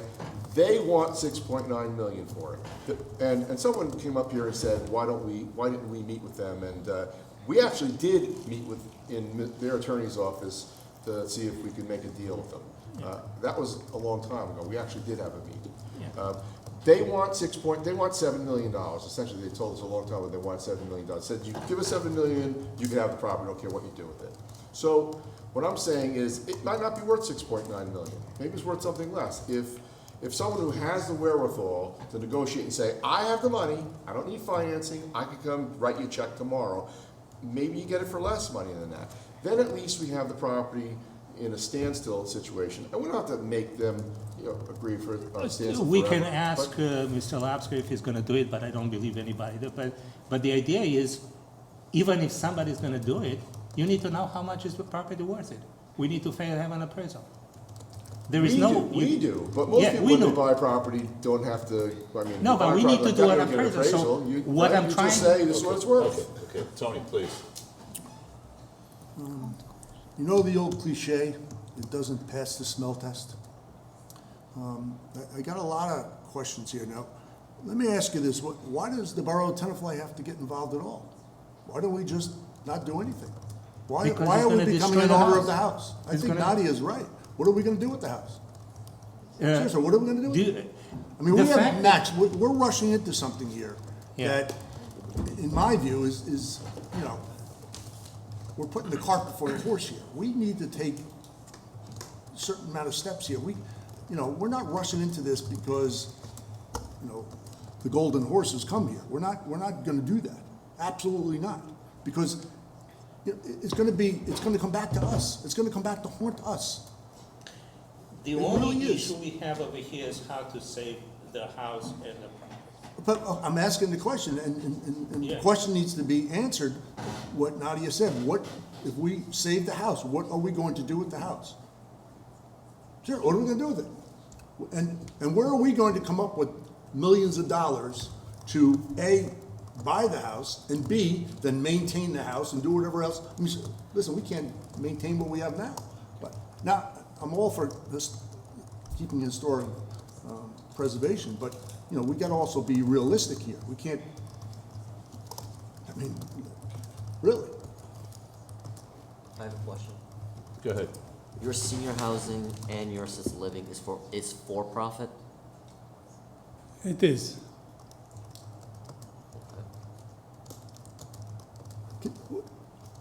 Tell me what are you getting out of this deal? What benefits are you getting?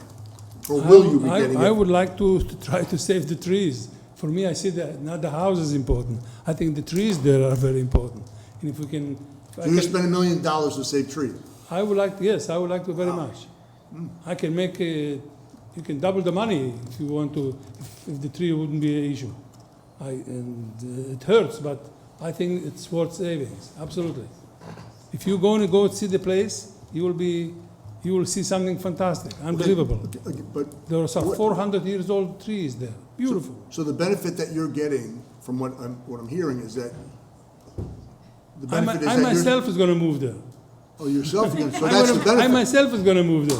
So why don't you buy the property, renovate the house, and move into the house? It's beautiful. It's possible as long as there is a deal in place, a conditions that the zoning will change and I will be able to do what I have to do. If it's not, I cannot do. I would not invest a penny. So that is the main point of it all.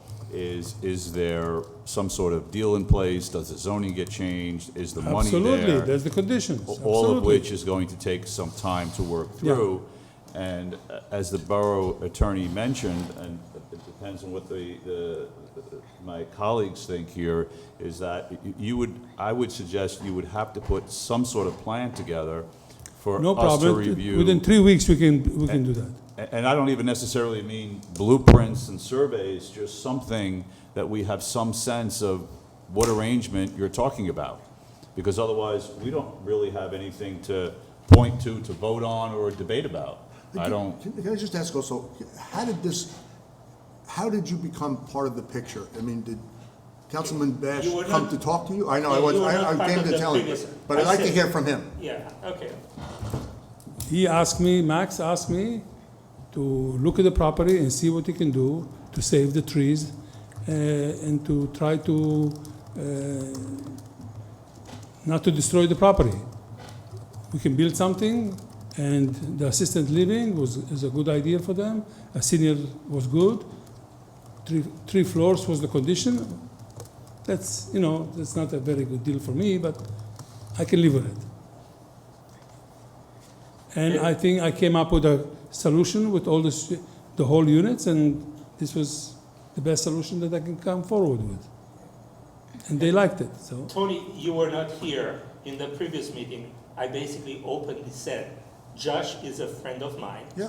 I brought him in as a desperation mode when we had the division of the property was coming in front of the planning board. I didn't know what to do anymore to save the property, so I brought Josh in if he can be part of the solution so we can save the property and everything else. It's openly discussed over there, and I also told our lawyer that basically I will recuse myself if there is any issue in the vote regarding a conflict of interest or anything. So that was discussed when you were out before. How long did this body, and also the Historic Commission, know about the potential sale of this house? A long time. A long time? No, it's a long time. A year, 2 years, 3 years? 2 years, I think. So here we are. Exactly. So for 3 years, we've done nothing. Exactly. And now all of a sudden, we gotta Exactly. get this deal done in 6 weeks. It's the last moment when, yeah. Max, really? I mean, it's the moment that they came in front of the planning board was basically the end of it. Nadia, please. This was the gist of me asking Peter for permission last year to say, what are we doing with the open space fund, instead of just saying that the first person comes to us, here, have our money, here's the fund, we've been collecting it. What's the goal for the fund? What's the plan? What's the ideology for the fund? Do we try and carve out little pieces of pocket, parks? Do we look for these large acres and save the money so that when this comes up, we have a sizable account where we can preserve this land? Is it for recreation? Is it for historic preservation? Here's an opportunity for HPC. It's in the title of the fund of the ordinance. We have to have this discussion at the table. We're sitting on the $2 million. Is this a good use of the funds? If not, what else? And we've never had that discussion, and that's why we've had this committee now that sits there and kind of debates from all different angles, HPC, environmental, recreation. What are we doing with the money? How much will we accumulate? What's down the pike that we should look at to target this money for? So that there's a plan when we ask people to contribute to the fund. And, by all accounts, yes, we knew the property was there, but it never came before us. There wasn't a mechanism for us to say, hey, we're sitting on open space money, should we be considering this? The last time we had a property owner near Walnut or Lindley come to us and say, I'm selling my house, it's next to your park, are you interested? If the owner didn't come to us, we wouldn't have known. So where's the mechanism to let us know that there's potential property in the town or pieces of property that we should be looking at, or we should be contacting owners to say, listen, if in the future you're interested in selling this piece of property, give us the first right of refusal. Let us know that we're interested before it reaches the chopping block. How are we gonna save space? It's an open space fund, but we have no plan to save open space. Well, I think if I recall back when this whole thing came to fruition, one of the concepts of the open space fund was to have enough monies in there to be able to buy a piece of property to stop developers. Yep. But we're going in reverse here. I mean, we don't have the money. I mean, what are we gonna do with $2 million? Buy one of those 200-year-old trees? But see, we never had this discussion before we gave the Board of Ed the money. That's right. Unfortunately, we That's didn't right. have the plan in place. I know we're not going to hash this argument over again, but we need to have these discussions to know what's the best use of the money. Absolutely. Absolutely. So go ahead, Rita, please go ahead. right, And then okay, I just- if the rest of the council's okay, I'm gonna let two other Sure, people speak with absolutely. comments on 53 Knickerbocker. Yeah. I'd just like to answer Mr. Barzalato. When you questioned or assumed that we had done nothing, could you just clarify so I can provide, so I teach history, so I'm very clear on the chronology of what has been going on for about 5 years with Mr. Jeffrey Kleiman. Is that the question you're asking? Absolutely. Okay, well, we were very much aware. We have been watching this and communicating on our end, writing to Mr. Kleiman and his sister. He has a Park Avenue address, she has an East Side address. Long, thoughtful, prepared statements, providing evidence of our designation reports. In other words, doing due diligence and trying to engage him in wanting to cooperate and be part of the process, and trying to get him to appreciate the property that has been in his family, owned and used by his parents, okay? We wrote several letters. There is a record of all of our correspondence, not by the seat of our pants, but, well-written, well-researched letters. Okay.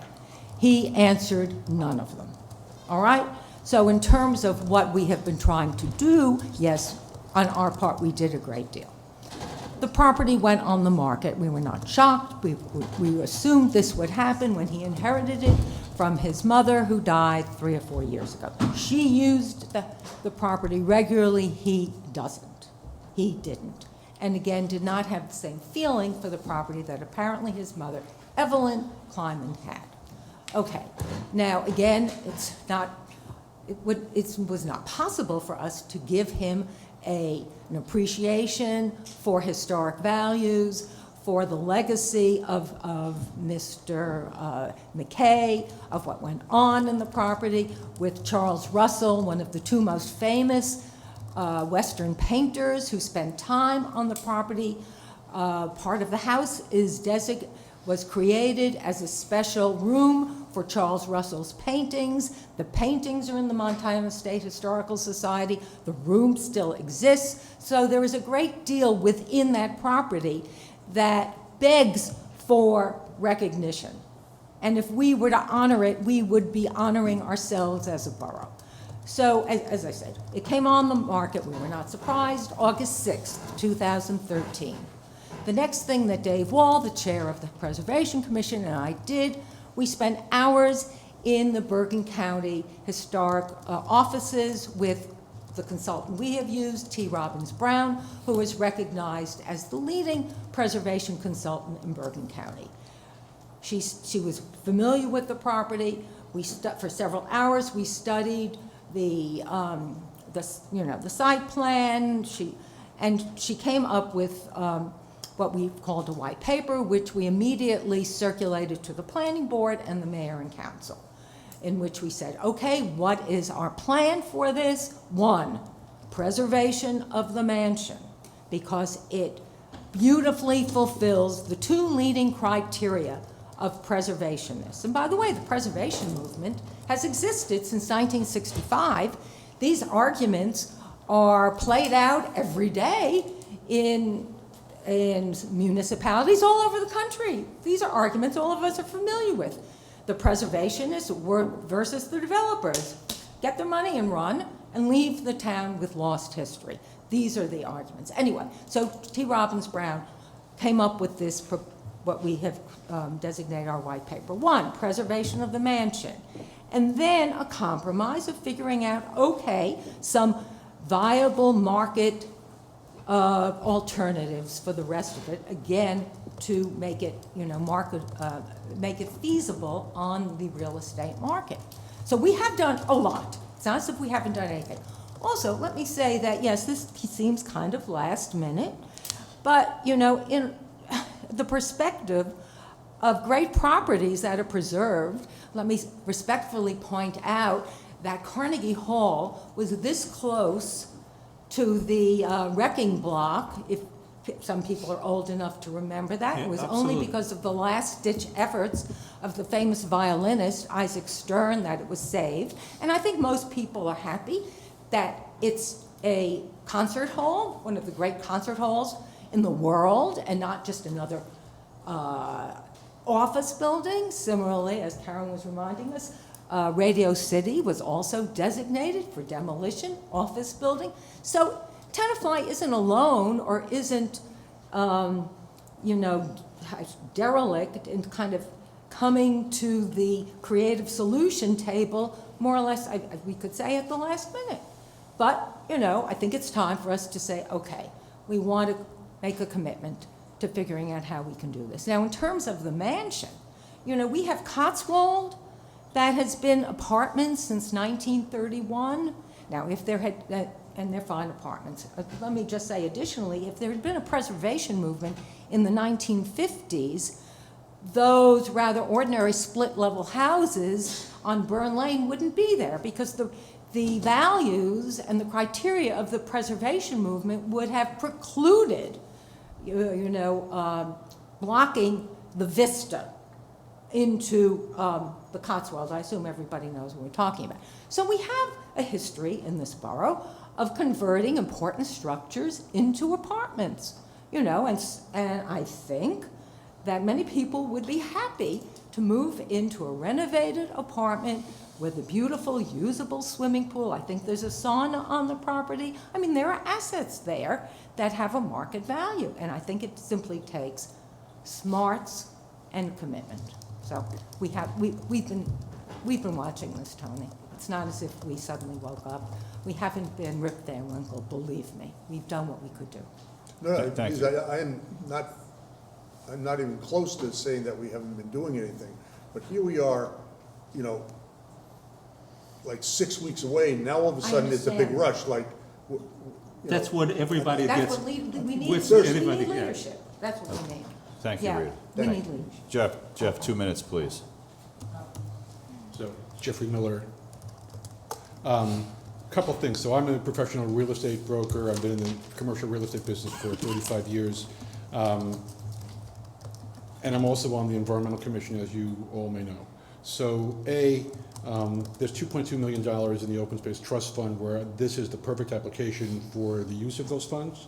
It certainly is, if we can keep preserve the house and the arboretum that's behind it, it's worth spending those dollars, the $2.2 million, and any other monies that we can get. Apparently, having met with T. Robbins Brown along with Rita, there's additional grant money that can be added in over time for the preservation of that.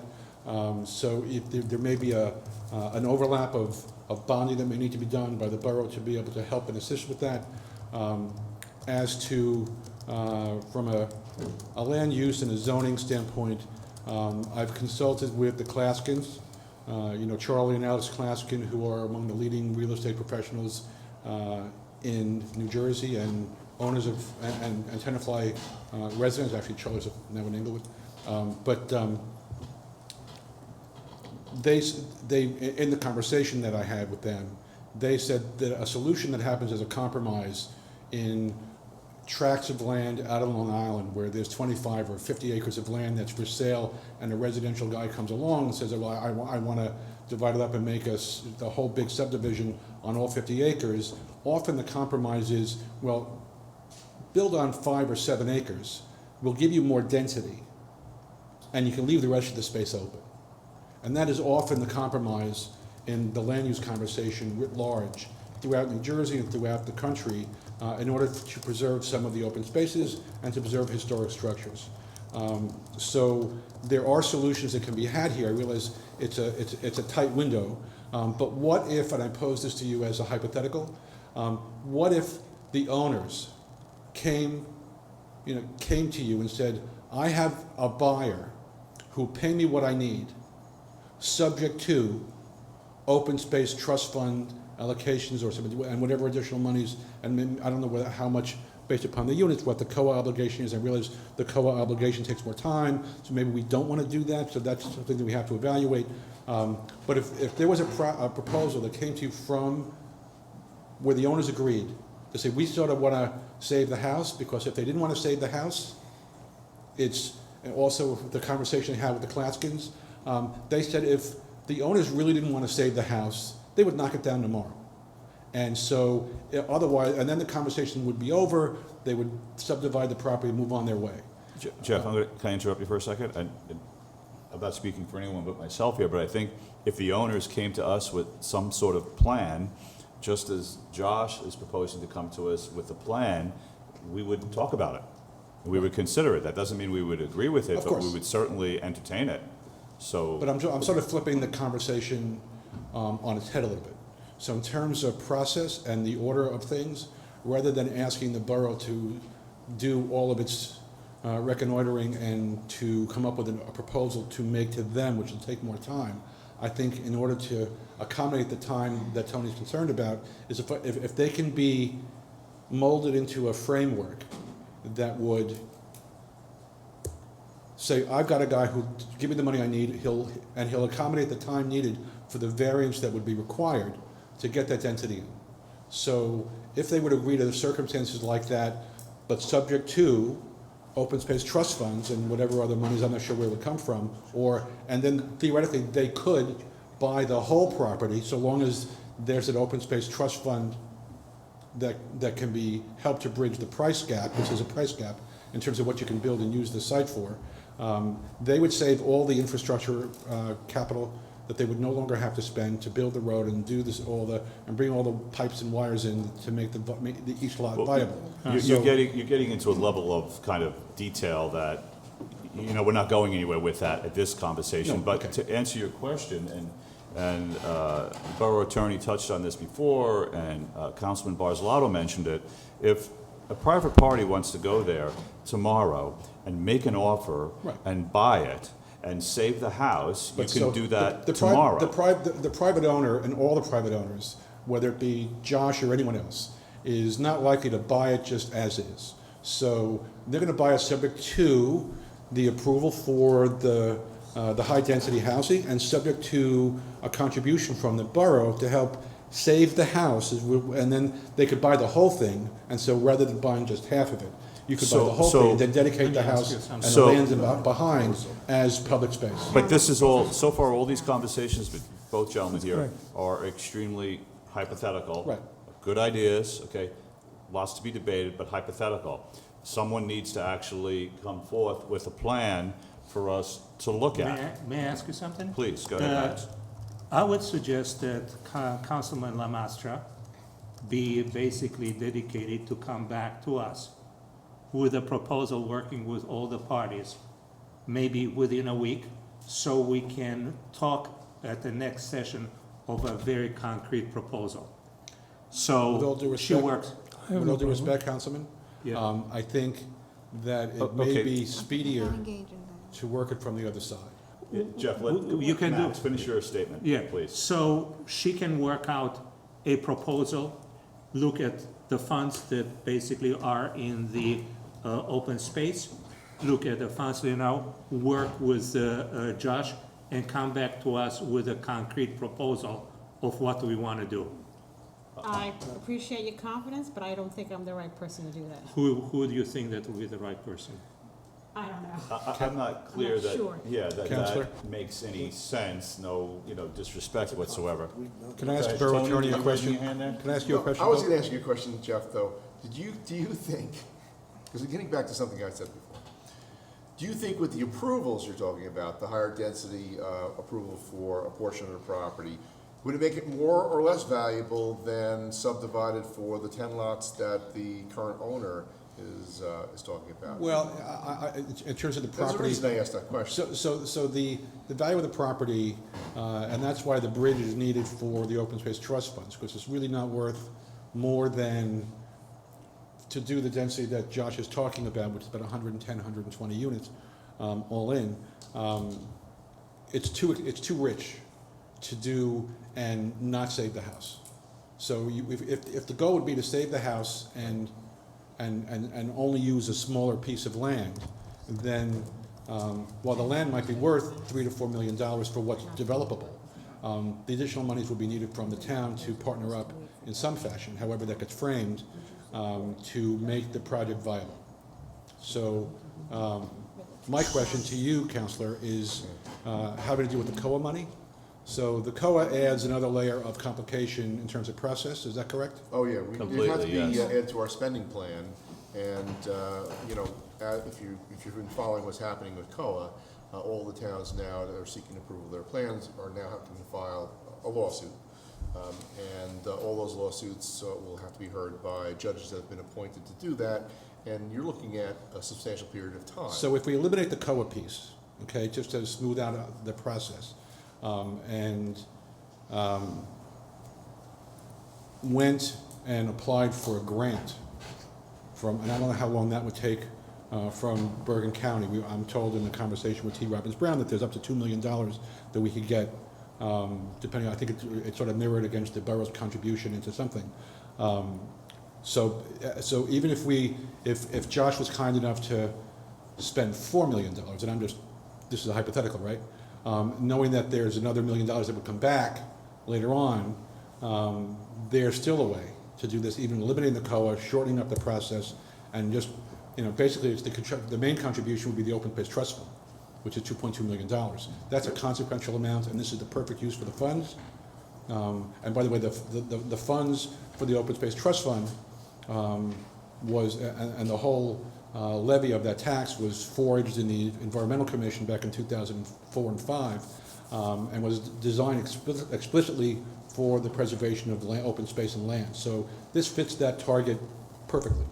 So there should be no reason that this would not qualify to be able to save something that's as historic as this. Except that, but first, so I understand. I know it took more than 2 Again, minutes. Mark. the money, we have $2.2 million? By the No, end, no. by the end of the By the year. end By the end of the year? Yes. No, so, but we can, Nothing's getting decided in Bill, the framework might be, until then anyway. Well, The yeah, framework- but the they're framework talking might about- be- They're talking about subdividing the property, you have to make an offer to the owners. Yes. Not at the end of the year, No, they're no, not but gonna wait till the end of the year. but The payment can there's be a made million- in multiple stages. it's my understanding that there's $1.4 million in the bank today. Yes. And that it accrues at roughly $400,000 a year for the next 2 years. So we would offer what we have, and we would promise to pay in 2 other installments when we have the full collection of each of the next tranches of money Okay. collected from the levy. So you know, I don't think these people need the cash today, though I have never spoken to them. Okay, so We can make the offers with. Jeff, you know, I gotta interrupt you again, Yes, okay, sir. only because we're I know it's riding longer than on 2 lots minutes. of assumptions here, okay? course. And one big thing, and please correct me if I'm wrong, but in order to spend money out of the Open Space Trust Fund, we have to have public hearings. True. Of course. So this Of course. body can't agree I to know. anything, and that's course. not, that's gonna take less Understood. than months. Completely understood. So I'm coming around full circle again and saying if a private party, whether it's you, another investor, the gentleman here, Josh, wants to put something together, then put together a plan for us to look at that has some details in it that we can vote yes or no, up and down, and see what has to happen next. Okay. I don't We know, can- does anyone disagree with me or agree Yeah, with me the or only thing that comments? everybody is saying is, we can put together and Jeff can put together a plan. Don't include that we. No, listen Thank for you. a second. It will always include money that are in the funds that Tenafly has. I don't think, Max, I don't think you can have a hearing to spend funds that you don't have yet. I understand that. So in other words, no, for open space funds, Yeah. you're going to have a hearing to spend it. We can't have a hearing to spend money that we don't have yet. Yeah, but the idea is that in the proposal, there are 2 things that are important for any developer. To know that he is a partner of the town, so he has assurance when he's putting up the money that the actual giving up a lot of space would allow him to develop a smaller space by denser. So let me finish, please, and then you can laugh as long as you want. No, because you're not listening to me, Max. Okay, In order for us to make the deal, let's Yeah. assume that, We're not gonna we make the- we agree, we all agree, we We're not agree. gonna make the deal, but the whole idea is, any developer that's gonna come is gonna come in a partnership with the town, because they're not gonna spend the money without having the assurance that they will be able to recover it. Okay, Max, So but we can't, so back to, again, I'm gonna say the same thing, is that someone has to bring us a deal. Yeah. I We understand. have nothing to agree to. We can't tonight give them any assurances Absolutely. over anything.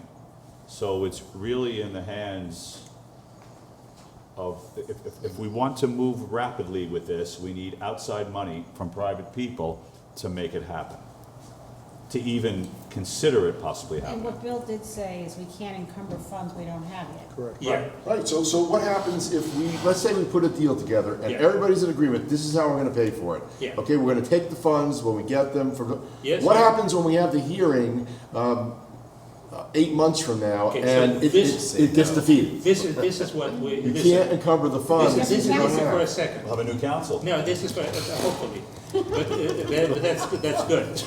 Hopefully we have a new council. All right, one issue at a time. Exactly. So, the idea is that the proposal to the owner is, we will have this deal for you. It requires the approval of the council. It requires the approval of the open space people. We will try to get this approval in this time frame. Tell us if you agree. And that's basically what it is. Can I ask you a question? I don't, no, not yet. We can't make any promises whatsoever, and we really need to have a deal put in front of us for us to look at. You know- We're over here spending money we don't have and agreeing to deals that we know no details of, right? So, go ahead, please. Well, Max, in all good faith, I believe that you're trying to do the best, put the best foot forward here. Agreed. And I really ethically believe that you cannot be involving, you keep using the "we" word and involved, you can't be involved in any of this. If somebody in the outside world wants to come in and make a proposal to us, then we'll hear it. But there's too much involvement here of people from this body. Listen. Can I ask you a question? Councilman Barzalato? Chuck, hold on a second, please. So, I'd ask you to just, if you want to talk to them behind closed doors, do whatever you have to do, but when we're up in this dais, please, okay? Thank you. Jeff, go ahead. So, 1 minute. can I ask Councilman Barzalato a question? Tony? Sure. Sure. Do you think it's a worthy endeavor to try to save the house? Oh, absolutely, Yes. of course. Because I've been talking to a few other lifetime residents of Tenafly, a couple who you may know, but I'm not going to mention names, who couldn't care less. They said, knock it down, I don't care, we need the ratables. So there are some that don't care, and there are some, I was talking to someone else today that used to have coffee in the kitchen when he was a kid, and remembers, taking tomatoes out of the garden. He thinks it's part of our culture to hold on to the house and as much of the ground as possible. So we're trying to do something for the benefit of the borough and the community, and I realize it's last minute. But, sometimes things are plucked from the ashes at the end, and that's often when deals happen. Well, I fully agree, but there also has to be a plan going forward as to what we're going to do with the property. What are we going to do with the house? So the house, for example, I know that someone talked about a senior center, but what I think actually becomes a really nicely integrated idea is for the house to become a preschool. So I like a preschool. No, we got enough preschools. Okay, Let's not all right, bring could up I a whole nother- interrupt for a second? Jeff. That's for okay. next meeting, all right? All right, we're starting to go around in That's circles fine, now, that's fine. so. So I'm okay. done with my comments. Thank you much for listening to me. I'd like to hear from the members of the council of what, if any, next step. I think Karen's my. Oh, I'm sorry, Karen, please, take your 2 minutes. Please. I just wanted to say something about this misperception that we haven't done anything. I mean, I have copies of remarks that I made to the planning board back in 2010 on this issue. I have copies of remarks I made before the mayor and council in 2012. We have been doing a lot. I take personal exception to your remarks before that we haven't done anything to till the last minute because I spent an ungodly number of hours writing the historic plan element that was submitted to Burgess and Associates. They used almost all of my material. I was told I saved the town $10,000 in consulting fees. We have been working on this. At the HPC, we have spent hours over many, many years. I've been a member since 2006, I think. And this has been on our table since then.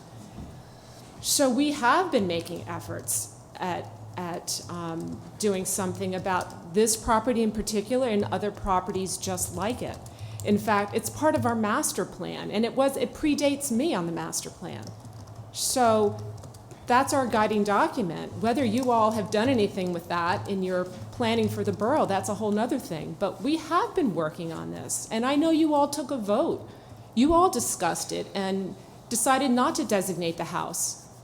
So you all have been working on this too, and you have been discussing it. So give yourselves credit, but certainly give us credit for having tried to put it on everyone's radar and come up with a creative solution. We knew this day was coming. We knew that Mrs. Kleinman was in her 80s. We knew that the day was going to come, she wasn't going to be with us any longer, and that the children were going to inherit the property. We knew this. It's not rocket science. And so I take exception with the fact that, and I've heard you say it tonight, I've heard Mayor Rustin say it to us when we've made presentations before Mayor and Council, that why are you coming here at the last minute? I find that insulting. We're putting enormous numbers of volunteers' hours into this topic, and then to be told that we're not doing anything until the last minute, that's just not right. So I would like to stress for the record that we have been working on this, and we've been trying desperately to get someone's attention on this matter. And we asked you all to designate this property, and you decided not to, which we respect. That's your right to decide not to. The planning board did endorse the idea of designation. Okay, and the question would be asked then, if this body, and I'm just decided not to designate it, then why are we here to discuss to save it? I think what I heard at the beginning of the work session is that our councilwoman asked that we reopen this discussion and at least talk about this. Are we just going to let the developer walk in and do what they want to do? Let's have an intelligent conversation about the direction of this town, because it's a big chunk of property. It's going to change the look of Knickerbocker Road. It's going to impact the schools. And these are legitimate questions to ask. And then you have another councilman who feels so committed to the issue that he spent time developing helping bring somebody in who will develop a proposal. Whether it's going to fly in the end, that's a decision for all of us to make. But I think it's a legitimate topic to raise again. And I think there are other people in town who aren't here. I expected actually more people to be here, but I'm certain that when this hits the newspapers, many more people will be interested. Most people I talk to don't even know that it's an issue. And of course, like so many of these things, they happen during the summer when no one's paying attention. You come back in September and suddenly a house is gone. So I think there are many people that are interested, and some that would be interested if there was more publicity about the issue. But like so many things in town, there's 8 of you, and often you're talking to an empty chamber, right? Yes. And same with the HPC. So that's how I would respond to that. Thank you. Yes. For the record, I'd just like to say that Congresswoman Nadia Lamastra and Lady Councilwoman, Congressman, thank you, Congressman. Councilman Bosch and Nadia Lamastra, we have voted yes in basically awarding the house a historic status. So it's not something new for us. We basically feel so strongly for the last 2 years, and we did not change our opinion in the last moment. Okay, so basically, the only question that any of us have proposed is whether the gentleman here will put together a plan that we'll look at and see where we go from there? Yeah, there is one more thing we should do, I think. We should do an appraisal so we know what is the value of the property. We, meaning the town of Tenafly, we need to understand if there is a proposal. We don't own the property. Why are we doing an appraisal on it? Because we need to know if there is going to be a proposal coming to us. We need to know exactly the value of the property, so we know if the proposal is Proposal has to overly, we should come under, and first. stuff like that. Say that again? Proposal should come first before the appraisal. That's correct. I agree with Dan, we have to have an idea, Why, a why, roadmap of why where we. waste time appraising something that might not be feasible? If it's feasible, then let's see if it's. Well, let's worth it. vote on this. What are we voting? There's nothing to Vote vote To on. basically have an appraisal done on the property value, so we understand what we are going. How could we possibly start spending money when we don't even have a basic plan of You know what? We- agenda items 1 to 3 in writing of what we're doing? Unfortunately, Max, we don't own the property and we don't have permission to have an appraisal done. Our hands are tied in that respect. We should do this in the logical order that this would be done. It's the only responsible thing to do. Plus an appraisal, the way an appraisal works anyway is the specific use of the property would need to be Impact included value. in the appraisal. Because I had asked Jeff, I said it would be worth more or less if this particular plan were. So we would be talking about just appraising what would be left over for us. No, we were looking at what would be the Right. price. That's right. Because we would never be acquiring, we No. would say, what would we be spending our money on? That's what legally, we would be required to have appraisals done for what we are getting. What I was asking was, what is the value of the property it is, so we know when a proposal, if a proposal is made, what should be the value of that proposal? As if is today, what is the value of the property that the owner can get today? 6.9. But I think that when Josh comes back with his plan and it's carved up, we'll know what is ours and What we we can have to create the spend. value of what would be our portion of the property. I'll be okay with whatever you think. No, but understand, we don't need to appraise the entire piece. That's correct. We need to figure out what the value is to the community, to us. I don't know, Josh mentioned the one building in the back and the building in the front, carving out, some green space. So now we need to figure out what's left for us to purchase. What's our part? Tony, please. First of all, Karen, I want to thank you for your comments. And I will tell you that it was not a disrespect to you or the committee at all. And I appreciate all that you've done. But I'm just a little perplexed that we're at the last hour here. We're truly at the last hour. And now all of a sudden, what I don't want us to do is to be rushing into something. And then we're going to regret what we did. Because that's not going to benefit you, it's not going to benefit us. And we got to do this in steps and do this in the right way. And Oh, sorry. that's the only thing I'm afraid of, God bless you, is that I feel very rushed here. And rightly so, probably we have to be, but I don't know, I just don't have that warm and fuzzy feeling here, and I want to make sure that we're all in the right, we're doing this the right way, that's all, okay? Any other comments? Josh, do you have questions or I comments? have a question. I Please. think you have to make a decision before I'm going to make any commitment. Are you interested to save the trees in the house, or you are interested to build 10 houses and do whatever he wants to do, and that's it? I mean, this is very simple decisions has to be made here. A or B? Which one do you... Because if it's an A, I'm not involved in it. I'm going to say thank you, and thank you for the opportunity, and I did the best, and that's all.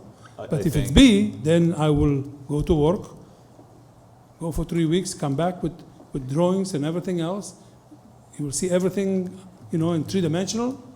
And at that point, we have to make an offer to buy the property and to go forward. So as you've heard, and please, if anyone disagrees with me, speak up. We're interested to see what kind of proposal you put together. And once we have that proposal, then we can debate it. There is no guarantee that anyone on this body will agree with it, or that it meets whatever legal requirements it needs to meet, and we have no idea what the time frame would be. But if you bring us some sort of plan, like everything that's brought to us, we discuss it and decide how to proceed, if we choose to proceed. Yeah, but if you make a decision I can feel him, for example, that he wants to build 10 houses, let the guy do whatever he wants to do, kill everything, kill the tree, kill the house. That's a decision. Once you make that decision, I'm out. You have to make that decision first, before I'm going to come to you with a proposal. So. You have to make a decision. You Right, want to save it, understood. or you Right. don't want to save it. Right, so the question is, everyone's sitting here saying someone else has to make the decision, but we still don't have a plan to look at to decide on. The plan will come. There is no questions about Okay. it. I don't think there's a doubt, sir, that this body wants to save the house. We'd all like to I- save the I- house. I don't think there's anybody here that's saying that clearly, I mean, and certainly the commission's been working on it hard for 5 years. I mean, seriously, but we can't go past that. We can't. I mean, I don't we're follow saying, you. we're saying we'd like to save the house, but Oh, if you like to save the house, then we can go to work. Then I can go to work. If you don't, hey, don't waste my time. we've already said we'd like to save the No, house. no, I didn't hear it. It's the first time I'm hearing it from you. Thank you very much. For the love of God. I don't know about the trees, but we're to save the house. I think the trees are more important than the Oh, house. boy.